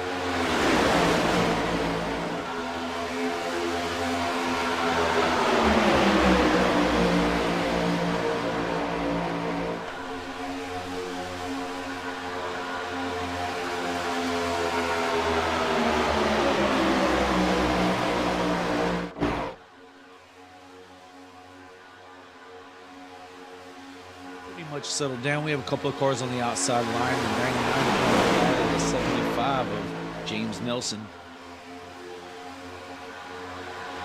And as these laps tick away now, it's coming to inside of, what is that, 30 to go, 35 to go. The intensity is only going to build from here. Yeah, and you're going to want to find who's willing to work with you, at least to get to the front if you're running back in the pack here. As early as possible. See what kind of moves you can make. I mean, they've been testing this throughout the entire race so far, all for this run. They will not be moving pit stops unless there's a caution flag. So this is it. Let's go. Who's willing to work with who? And can they make something happen? As we see another car jump up there to the outside. Maybe the 12 car, and now a fourth car has joined.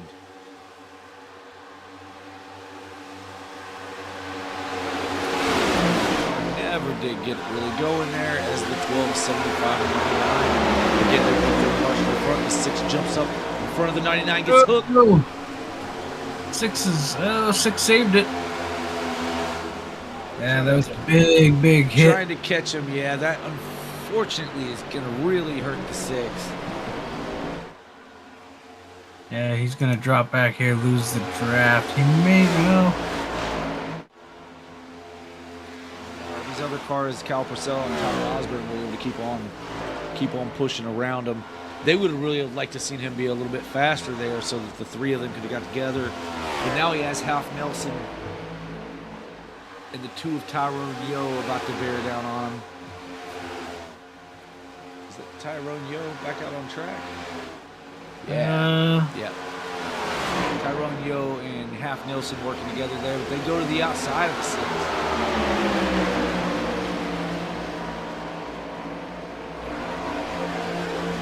Oh, the 6 gets into the rear quarter of the 2. Sure, we just didn't realize he wasn't clear yet. Maybe he said, "Hey, slow down there a little bit, man. I got to get over it." I don't think that was the case, but nonetheless, back up front, Louis Clark leads the field, followed by Kenneth Pack and Michael Kerjelak. Yeah, that's real unfortunate for Curtis there. That's going to drop him over 10 seconds back behind the pack here.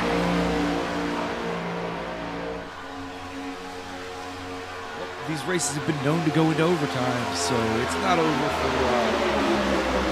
for Curtis yet. Now, he's going to want to keep with the drivers he's running with at the moment, try to keep enough speed to where they don't go a lap down. And 3 cars should be able to do that for the next 30 laps, I would say, if they could stay hooked up. But they're not, as Curtis is going to roll around the 2. Yeah, unfortunately, all they can hope for is a yellow here in the closing laps to kind of catch them back up. Yeah, we split into 4 distinct packs now, once again. Yeah, it looks like we've got the 12 and the 75 running together. Then we've got the 01 and the 1 running together in a pack.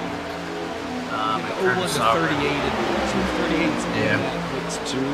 So this is a 3-car group. They may be able to make some speed up, but still got a long way to go to get up to the front. Really just need to maintain for the next 30 and hope there's a late caution.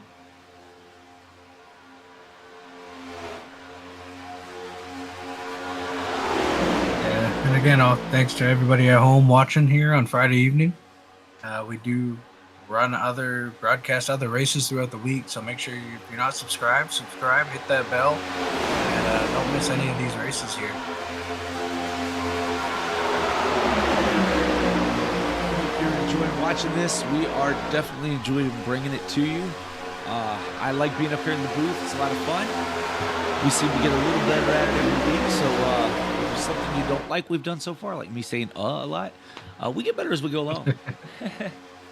Yeah, next week is Atlanta, so another draft track, but a much shorter race for everybody next week at Atlanta. Looking forward to getting there too. Ooh, as we see somebody blink out, who's that? Kenneth Pack blinked out.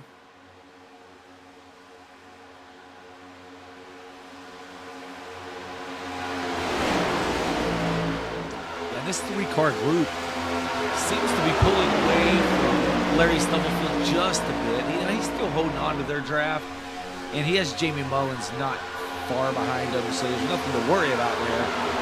It's just that Pack seems to be breaking up just a little bit around this 3rd, 4th, 5th position.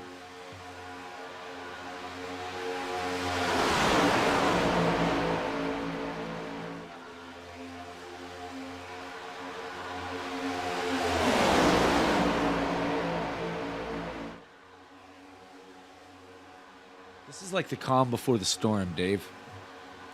And I know. Yeah, and I don't know. I think here Kyle Purcell, the 38, the 1. I think they're checking up a little bit.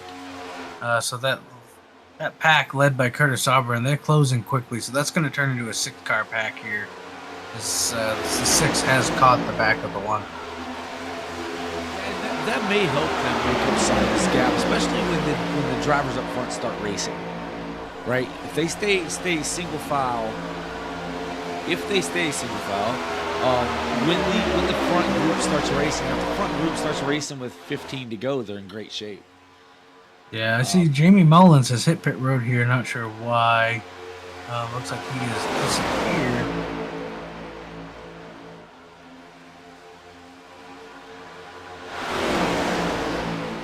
He could be having internet issues or something of that nature.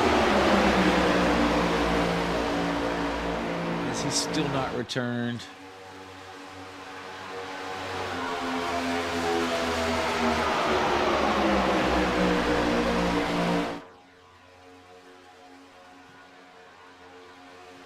You know, and I've been in those situations too, where you're in the middle of a race and real life happens.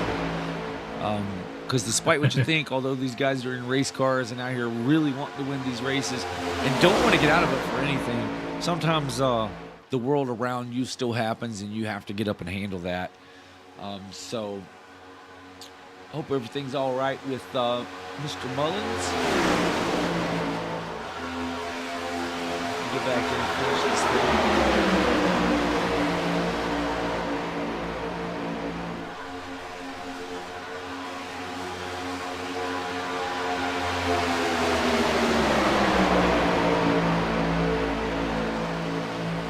So I'm noticing this group with Kyle Purcell.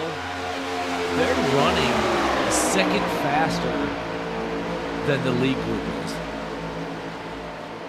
Well, then their group in front of them and the lead group. So, well, not this last time. Yeah. Now it's about a half second to a second.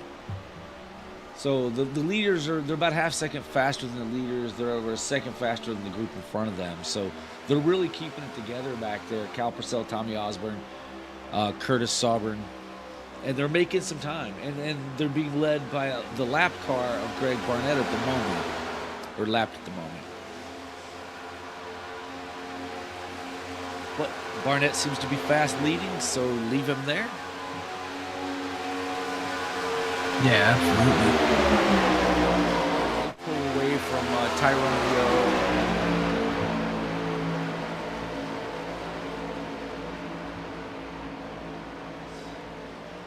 Half Nelson. That's what it was. I was trying to find out who was being scored there, but Tyrone's on a different lap than Half Nelson is. Louis Clark is your leader. Kenneth Pack runs second. Michael Kerjelak is in the 3rd position. Larry Stubblefield 4th. 5th is Brendan Mathia. 6th is Gregory Robinson. Zulu runs 7th. 8th is Lada. 9th is Dustin Matney, followed by James Nelson. Kyle Purcell is in 11th. 12th is Tommy Osborne. 13th is Curtis Sauber. And 14th is Half Nelson. That rounds out your lead lap cars. Now, one lap down, you have Greg Barnett. Jamie Mullins is still not back on track. Or at least I'm not seeing him. Still showing him scored ahead. Slim's not on track. Tyrone Yo, has he retired? No, Tyrone Yo shows on track. Very strange. Just switch to a different camera view with those guys. So Slim's.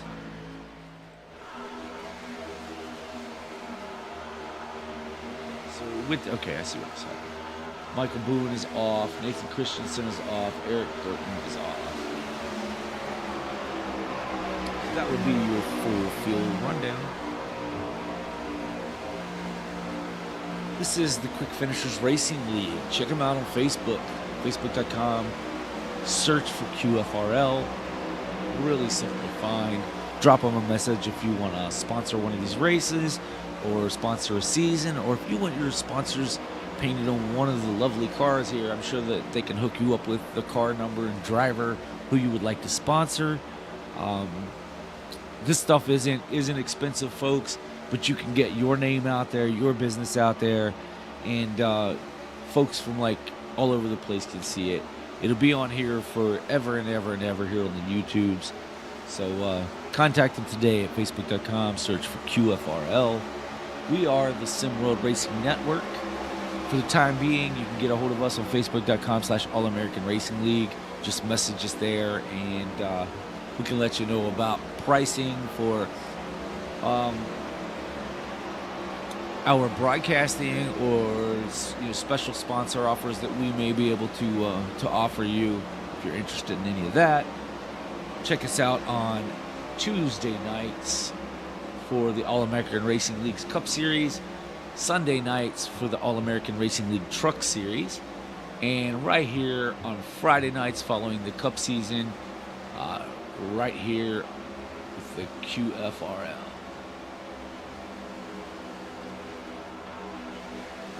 Yeah, next time by the line here, we're going to have 20 laps to go in this Daytona 500. Man, it's winding down, isn't it, Dave? Yes, it is. It's like we just started. I know.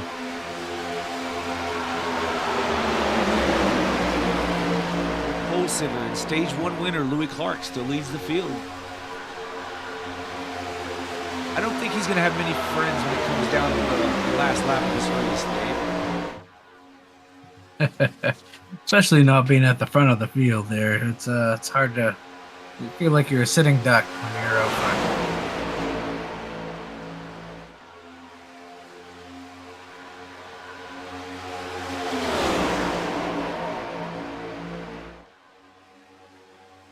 I'm tying my boots a little tighter as we speak. Get those tightened up, because this is going to knock your shoes off, folks, so get ready. You've got the 5-point harness on your couch. Go ahead and fasten it down nice and tight. Hold on, because this is going to be one heck of a ride. These last laps. Yeah, like I like to say, you ain't seen nothing yet.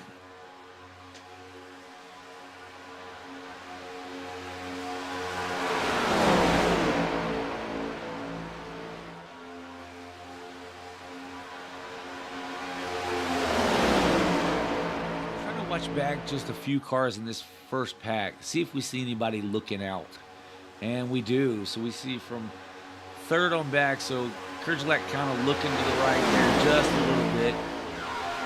No one really testing the waters yet, just kind of sticking his nose out there. Maybe he needed a little air on it. Maybe he was looking to see what the 82 would do.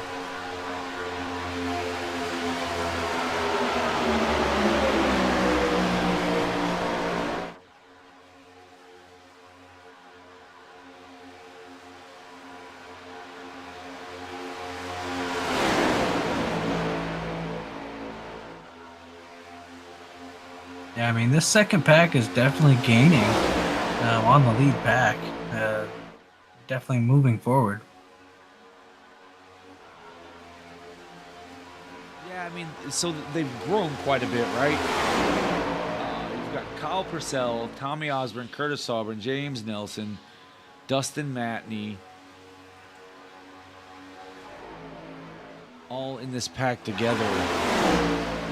And they are gaining now. There's still some 11 seconds back. 8th place Rada running in the front pack. Yeah, but I definitely see it trending slowly in the right direction for them.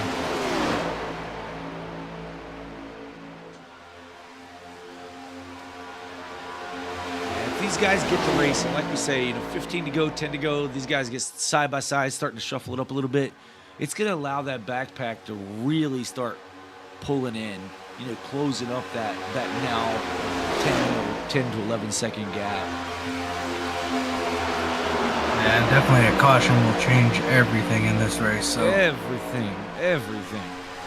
And I'm not so sure we're not going to get one. I mean, if this ends like the stages have ended so far, we're getting a caution. It's been some fantastic racing when it comes to the stage ends, and this is the third and final stage, which means winner of this one goes out the winner of the whole event. Comes a 500 champion. Yeah, this one's for all the marbles right here.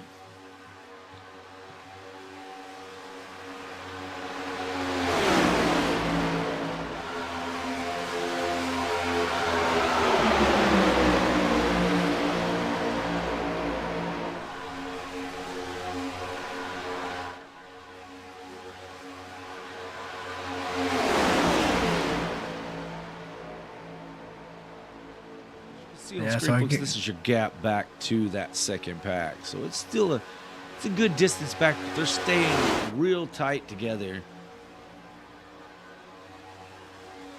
Yeah, so I guess the question is going to be with this front pack is when does somebody make a move? What lap? Everyone kind of thinks this through in their head as they go through this on when is it time to go? Yeah, absolutely. And who is willing to work with me, because I need them to work with me. And sometimes if you go a lap earlier than the guy behind you is prepared to go, then you're going to lose several spots.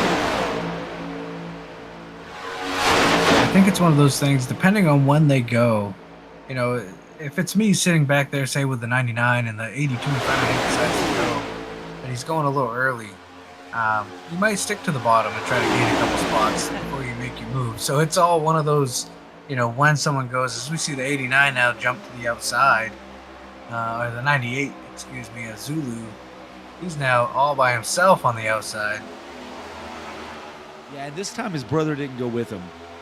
Didn't see Rada. Now his brother, he goes up there now a little too late.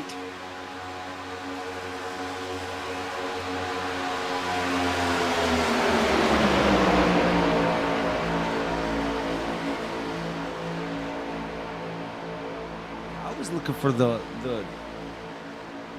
98 to jump down in line. He does now, but I was looking for him to do that as soon as the 89 passed him. But like I say, I'm not behind the wheel. I don't know if he had some cooling issues, but he gets a good run on the 89, and he's going to try to go back to the outside again. He gets to the outside of the 3. Yeah, unfortunately, no one in front of him even looks or hesitated to go to the outside, so it's not time yet. Give it a few laps. I think if that happens, somebody's going to go up there. Yeah, he could just be testing his run, right? How far do I need to be back behind a car to get a good enough run to gain maximum momentum? Because if he does that, like you say, on the lap when the 3 is ready to go or the 39 is ready to go, somebody jumps up there and he'll make that move work. Yeah, I'm sitting here trying to figure out what's going through Kenneth Pack's head, because he's the one that wants to make a move too, but you kind of gotta be watching your mirrors, right? If that 41 goes, you gotta make that decision on whether you're gonna go with him and leave Louis out there, or how that's all gonna play out. What's going through their heads. I think that's exactly what's going through his mind, Dave. Is like, well, the 41 knows me. I know the 41 very well. At this point is what Kenneth's thinking. I'm hoping he's going to stick with me and that we can drag the 82 with us and leave Louis hung out. But then what does the 99 do? Does the 99 go to that outside, or does he jump in behind that 73 and then make it a side-by-side battle? Yeah, I'm not sure. I think the 99 and the 73 have worked together very well tonight. So we'll see. Like I said, this is all speculation, folks. We don't know what's going to happen. But I have a feeling that if the 73 gets shuffled out, I think you'll see the 99 right there with the 73, since they've worked so well together tonight. You know, folks will think this is WWE if the SWRN car wins the SWRN 500 called by SimRacing Racing Network. Hey, and if it comes true, it's not a conspiracy, No, folks. There's no. We did not plan this. No.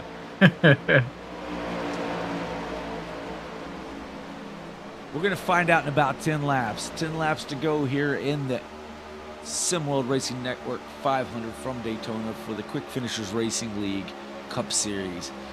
It's been an exceptionally fun race to call, fun race to watch. I'm excited for these last 10 laps.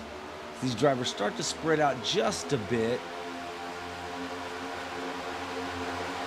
Yeah, I feel like the number in my head is 5 to go. I think if you're someone in middle of this pack right here, I think 5 to go is the number to try to make a move and see what you can get. Try to work your way to the front. Yeah, I agree with that as far as the move. I don't know that I wouldn't be testing the waters now just to see what the guy behind me's thinking. But I don't know. You know, we don't know who has what in-car communication happening. They could already have this planned. You know, could be some guys teamed up here that said, hey, work with me, you know, and we'll go to the front.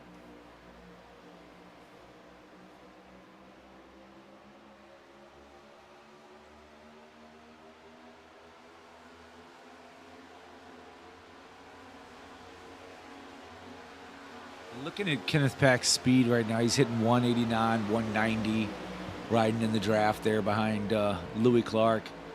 You know, these guys probably wouldn't go this fast if they knew they were going this fast. They're about to put a lap on Half Nelson if they catch him here, as we see a car flashing just a little bit on the screen. Here comes the leaders to put another lap on Tyrone Yo. Now they're going to put a lap on Half Nelson. Looks Goes like one Half lap down. Nelson. Good job by the lap cars to stay up, out of the way. Yeah, it was good of them. You know, usually here, if I'm going one lap down, if I'm still on the lead lap, then I'm going to make that pack pass me to the outside. And I do that so that it kind of breaks up their momentum just a little bit, and I'm able to maybe hold on to the draft of that lead lap group to be in position for the lucky dog. But yeah, that's just a preference thing. I prefer to be passed to the outside at a restrictor plate style race. Now, other races I may just, let them go to the low side if that's the preferred line. But here, now make them work for it. So we've already got conspiracy in the chat by Mark saying it's funny how our sponsored car is the leader. Yep, that's exactly what I was saying a few minutes ago. Oh, and it's, yeah. It's the irony. We just know how to pick the drivers, Mark. This one is far from over with 6 laps to go. You see this 82 backing up to the 99 a little bit. 99 into 3. This 82 is no stranger to victory lane. I feel that something's about to happen here.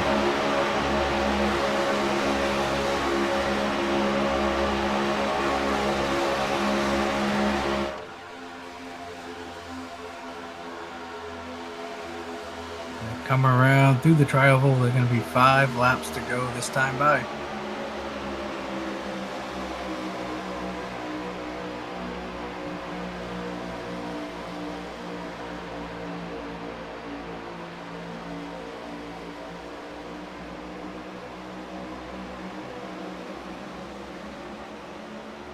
Yep, all these drivers right now trying to figure out how they get this win. It's just playing through their head at the moment. How do you win the biggest race of the season? Any way possible. The 16 gives a good push to the 73, still working to Now pull this 3 cars out just a bit. Yeah, this right here could be an opportunity for the 82, the 99, the 3. They can get a run. They gotta get It closer together, I think, to do looks it, like though. the 80. Looks like the 82 kind of backed up a little bit right there. Yeah, I think you realized that the 3 wasn't with the 99 yet. They need them really, because they're getting runs on this top pack, and I think that's what he's doing. He's watching for this run. But he's gonna have to have that 3 and 99 really tucked together to make the push. We see the 99 start looking up a little high. Yeah, he's looking. He's trying to get that 82 to move up.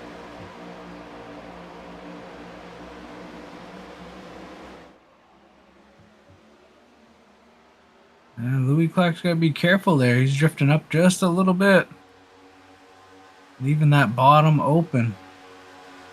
He's trying to prevent that run to his outside, maybe. Yeah, that leaves you open to a quick move to the bottom that you cannot defend sometimes. So, see what he does here. You see that pack behind him. They drop back a little bit. I'm a little suspicious of this. I feel like they're working together here to try to get a run on these top 3. Yeah, they definitely are, Dave. You've got that right now. Oh, here 99 comes Brendan goes to the outside. He says, I can't He wait said, any "I'm longer. done." We're down to 3 to go. And he takes that position on the 82. The 82 is going to take it back. 99. I can do that too. Now there they go. Oh, now the 3 99 goes did with not the move. the 3 goes with the 82. Thought we were going to see Kurgelak jump to that high side. 2 laps to go. The This is Daytona 500, SWRN 500 from Daytona. There goes Kenneth to the outside and contact. Contact with the 73. The 82 is Oh, in it. no. The 3 is in it. Oh no. That caution came. There was the caution that the second pack needed desperately. Right. Let's take a look at that crash, folks. Yeah, that looked like Kenneth went to the outside and just kind of came down a little bit. It's hard to see. We'll have to look at that replay. I couldn't tell if Louis came up. Louis was coming up, I believe, and just got hooked in the left rear. Let's back it up, take another look at that. As I think if you watch the line. Yeah, it definitely looks like the 73 just drifts up ever so slightly. That's unfortunate.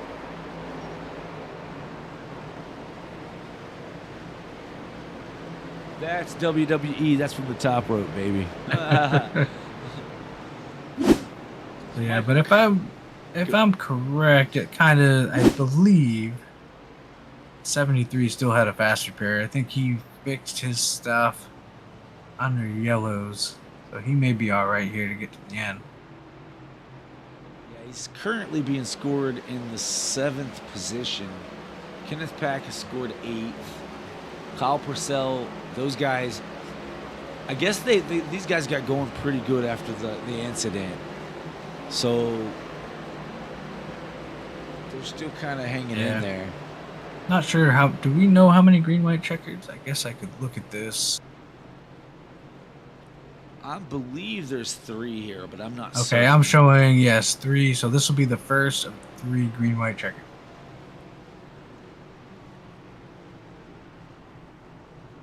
Right as the 82 hits pit lane. We got Larry Stubblefield in, Gregory Robinson's in, Louis Clark is in, Kenneth Pack, Kyle Purcell, Dustin Matney, Curtis Sauburn, James Nelson, Tommy Osborne.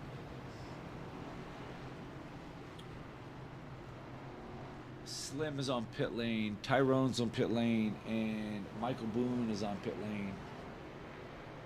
Now, I think these guys are probably good for 1 or 2 green-white checkers, but are they good to make it to the end if we use all 3? That's going to be the question. Yeah, that's a very good question. Pitting on lap 161. 39 laps to the regularly scheduled finish. Now we were told it was 43 to 48 laps. So yeah, they could be tight depending on how much they led the race. You know, if you were out front, Michael Kerjelak was out front a bit. I don't know if the 99 spent much time out there, if he was back there saving some fuel along that run. But yeah, this could come down to fuel mileage if they get into, well, you've got caution laps too, right? So if they had 2 more green white checkers, that would be several laps under caution, and so they would have to fuel, I would think, because you're gonna, you have a lap or 2 under caution, and then you still have the 3 laps to go in each cycle of it, if that were to come to fruition. I don't expect it though. I expect that we'll take the green and then the white. Once we take the white, then the next flag ends the event. But this is the end of the SWRN 500. Anything could happen. You're going to try to take this thing 3, maybe 4 wide. You can do 3 wide here. 4 wide is door to door. So it still might happen. Yeah, this caution changes everything. Now we've got 14 cars or so on the lead lap. So this thing isn't over yet. If we get another quick caution, it changes once again. So, but right now, we got Michael Kerjelak leading the way, and Brendan Mathias sitting there in second.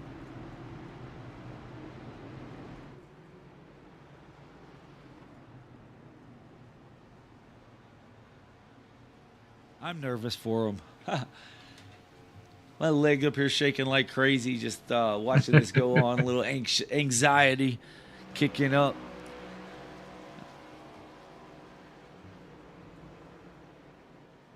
So yeah, I mean, Louis Clark leading, caught up in that wreck, still being shown in P5 after everything shakes out. So still in very good spot to try to pull off a victory here tonight. Yeah, and you have, the brothers, Zulu and Rada, up here in 3rd and 4th. They're right there.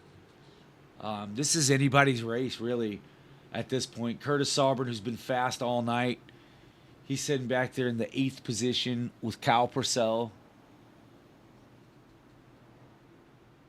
Yeah, so we're going to go green this time by first, green-white checkered.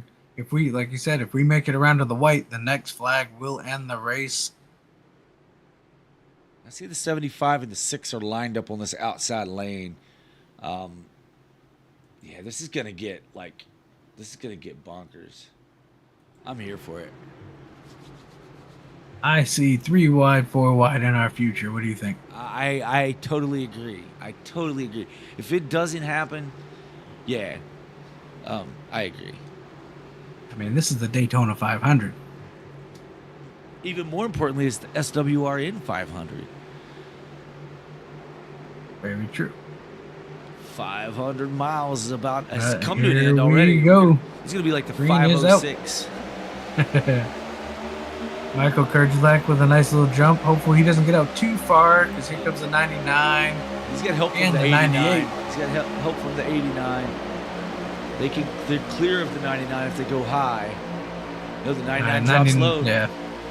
Here comes the 73. Look for the 73 and the 99 to make a move here. 2 laps to go. There goes the 99. 70. There they go. Oh, 73 is going to take him 73. 3 wide. Can he make it work? Nobody No one with him. now Now one with him. Oh, no. No. 99 still working the outside. 82 jumps to the inside. They're 3 wide. 82 now pushing the 73. Rada and Sick. Oh, they're wrecking. 73 and 99 watered into the wall. Oh, got another car into the wall. And Your winner is going. No, they Green, did white, not make checker. it back to the line. we have another green white checker, folks. We're gonna rack them and stack them once again. Yeah, that's It's exactly wide was exactly what we call it, Dave. 3 I wide, knew. and it's not over with yet. Yeah, I knew the 73. I knew he was going to go with the 99, but he tried to hang the 99 out and take the middle, and that cost him a chance at the win here in the Daytona 500. Yeah, I think you're right there. I think that drastically affects his finish. And probably the 99 as well. Looking at him, 99 doesn't look too bad. I'm trying to see what the 73. I see what happened. So the 73 goes a little high on the 99 to kind of, the 99 comes down, sides drafts, and pulls the 73 up in a side draft, and the 82 just gets the bumper there a little bit. Now there was somebody else caught up in that wreck, and I keep missing who it was. Let's back that up. Yeah, Kenneth Pack. It looks like Kenneth Pack possibly.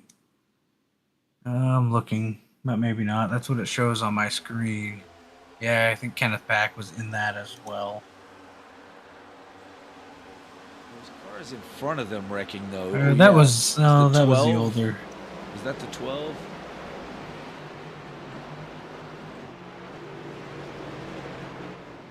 Yeah, so I don't know. The damage. Tommy Osborne was in it. Okay. Um, Yeah, 99's coming to pit road. Kenneth Pack was in it. Yeah, Louis Clark doesn't look horrible. He's got some damage on that right front. I can't imagine he didn't have more damage from getting hooked in the wall there. Or hooking himself in the wall. But he stayed out. Yeah, once again, we're going to stack him up again. Try it again. Michael Kerjelak's going to lead him to the green. Yeah, he's going to lead Rada in second. Gregory Smokey Robinson is in third. Kyle Purcell's up to fourth. Dustin Matney is fifth. Larry Stubblefield will come back out in the sixth position. James Nelson seventh. Curtis Sauber eighth.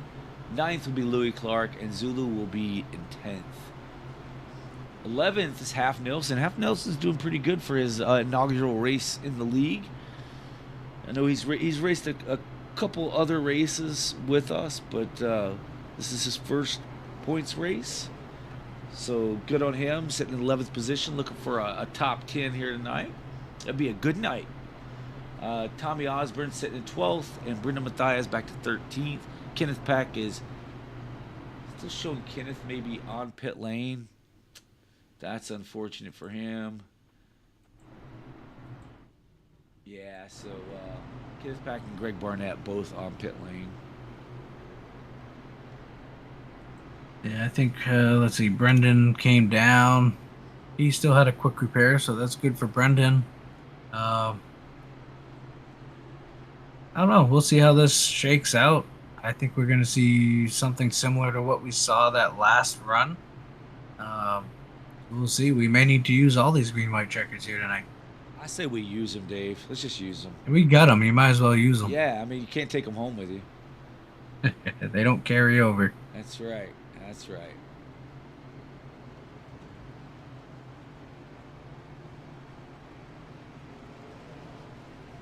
So lights are out on that pace car. As the cars stack up 2 by 2 by 2, Michael Kerjelak will lead us to the green flag. And he smashes the gas. It's time to go. He's really going to need to manage this restart in order not to pull away too far and get freight trained like we've seen with the 6 earlier on in the race. Yeah, the 41 did a perfect job on that last restart. Make sure he doesn't get too far out. So I think, like you said, the best thing to do is go late in the box. Make sure you don't get a jump. Let that outside lane roll you.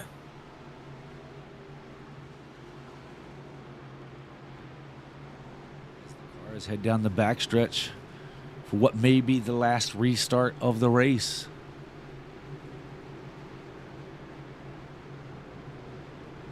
Be sure and check out the QFRL series over on Facebook.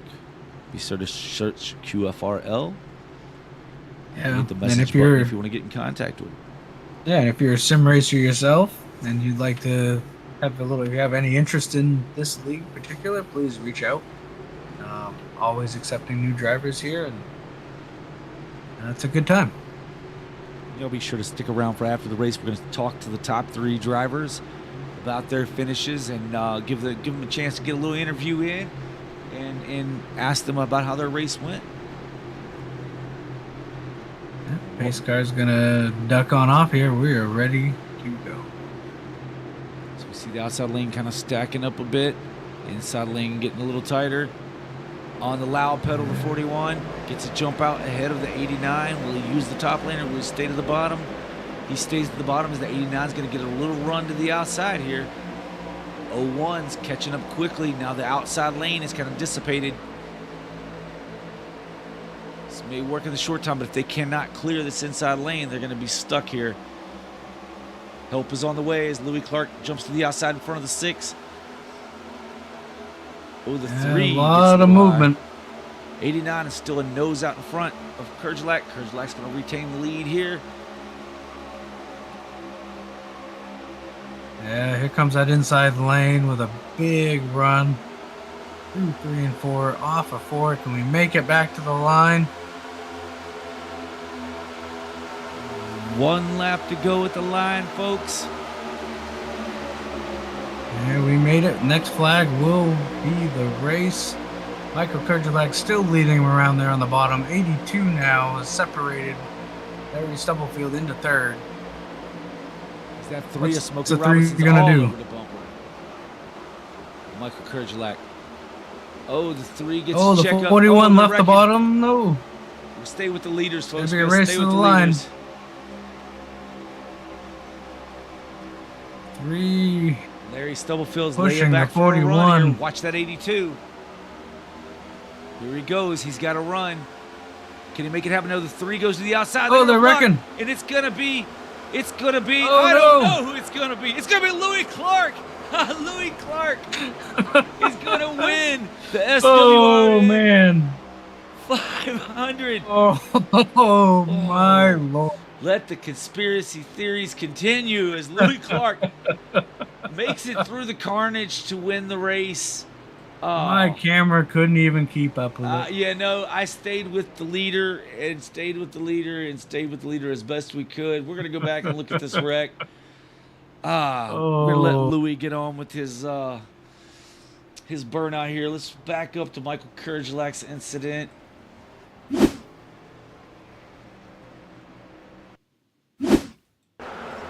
Oh, they were already wrecking there.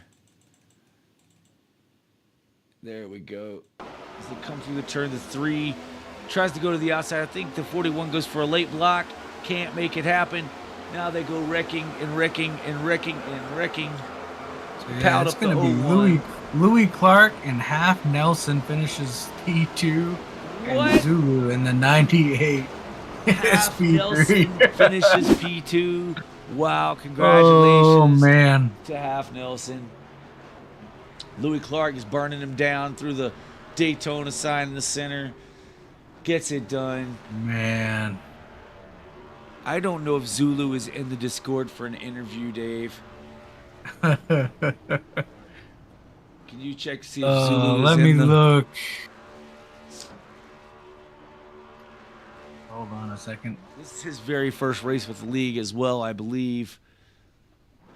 Brings home a solid P3, a podium finish. Wow. I still can't get over that wreck. Yeah, I'm not seeing Zulu. I'm not sure. Not sure if he's in the Discord or not. Okay, well, we might just need to move on to Half Nelson. Is he in the Discord? That are you saying in Discord Hillbilly? The names are not there. Yeah, he is Traxxas, so I think he's the bottom one there. Okay, I'm just seeing dots on mine, but we'll since Zulu is not in here, we will pull in our second place finish. So we'll pull in I think that's Tyler who it is. Nelson. Yeah. Hey Tyler, David. Oh, David you Booth, grabbed the get wrong us? one. You grabbed the wrong one. Hold on. Is that the wrong one? Yeah. There we go. Tyler, David DeBooth, you with us? Yeah. Man, P2 tonight. Where did that come from? I don't really know. I just kind of avoided the wreck and went through. Yeah, man, you stayed with. Look, we watched you all night. You know, you'd fall back for a little bit or get into a kind of lose the draft, and you guys get your pack back in the back. Then you get your lap back. Um, then here at the end, you avoid that big one, the mayhem with the double green white checkers to finish P2.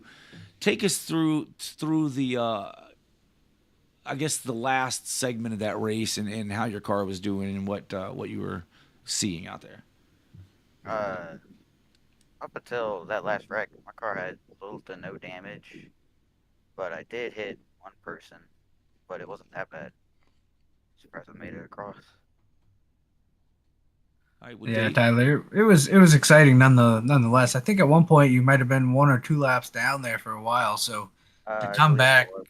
yeah, so to come back and finish P2 is outstanding. So congrats on that. Thank you. How long you been iRacing? I think I started like for last year, maybe. Can't remember, but I'm new to it. Yeah, so great job.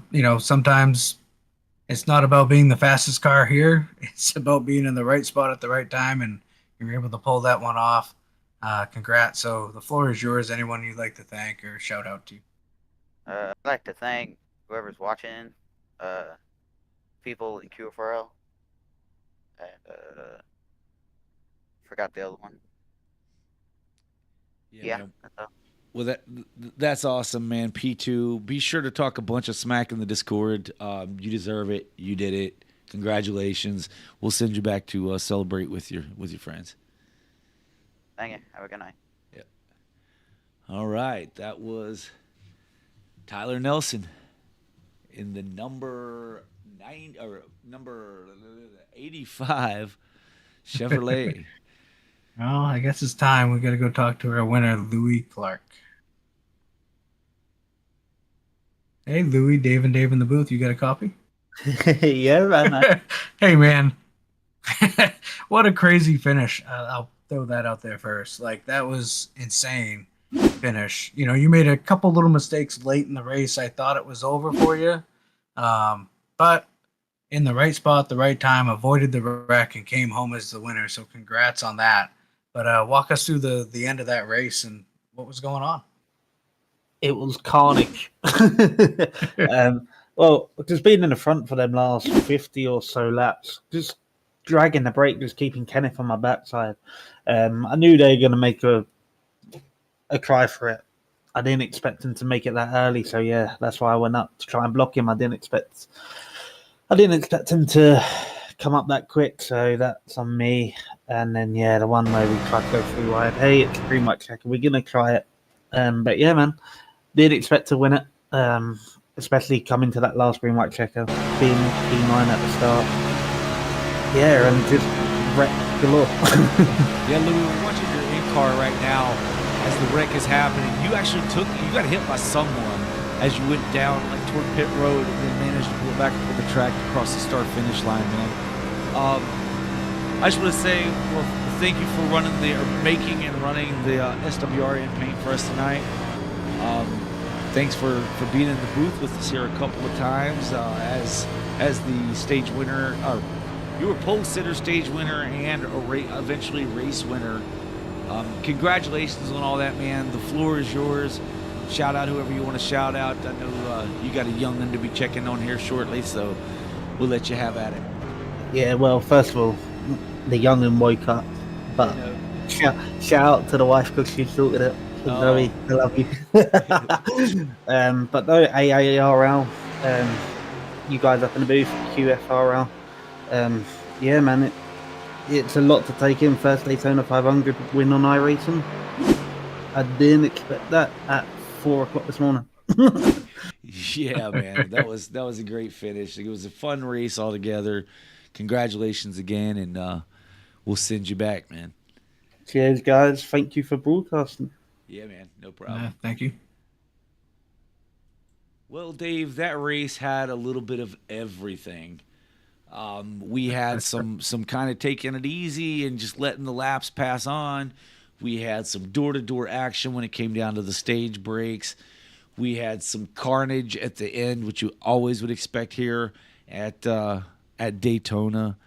I'm pretty pleased with how the race went. Yeah, absolutely. I mean, sometimes I wish you could just fast forward through these and get to the end because, that was insane, crazy. I don't know how to describe it on the end. I knew something was going to happen, but I mean, that took out pretty much the whole field. There's only a few cars that could make it through. So, um, yeah, what a fun finish to a long race here at Daytona. And again, big shout out to Louis Clark for doing what he does, staying up as late as he does. Like he said, it was about 4 in the morning there. So he's off to bed as a winner here in QFRL. Yeah, man. And we want to thank everybody at home for watching. Be sure to hit the like button, subscribe to the channel, ring the notification bell. We have races coming. So I believe next Tuesday's race is going to be a little bit on delay before it's going to be uploaded. We're not going to be doing that one live due to our.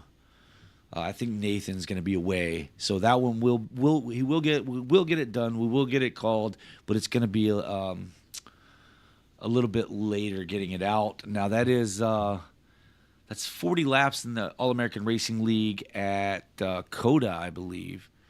So that should be interesting. And then on Sunday, we'll be running the AARL Truck Series. And those guys are at Bristol. Is it Bristol? I don't think they go to Bristol this early. Would have to check here. And then next week, while we're checking that, next week we'll be right back here on Friday night for Atlanta. So it's going to be more of the pushing, the drafting, with a little bit of extra tire wear involved on a 1.5-mile track. That's always exciting. Let's see what we had for that truck series. Yes, we will be back this Sunday night at Bristol. Oh, it is Bristol. Okay. So they're running 150 laps at Bristol on Sunday night. So if you enjoyed what you see, the trucks always put on a good show, and we will be back on Sunday night. And, I hardly know where I'm at from moment to moment. So it's good to know that's where we'll be on Sunday night.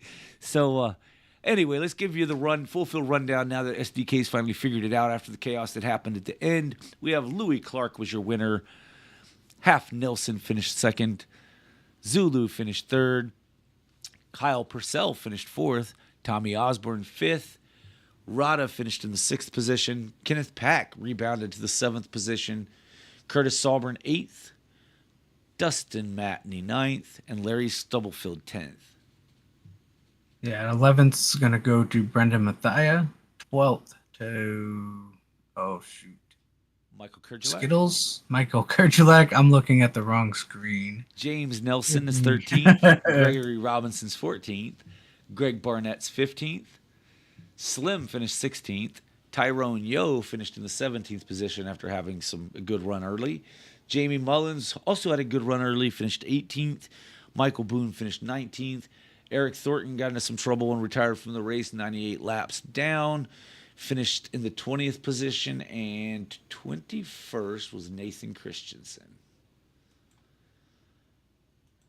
So another Daytona 500 in the books. Yeah, absolutely. So we will not be running a full-length race for QFRL next week. That's going to be down to a 60% of the laps that the Cup guys run.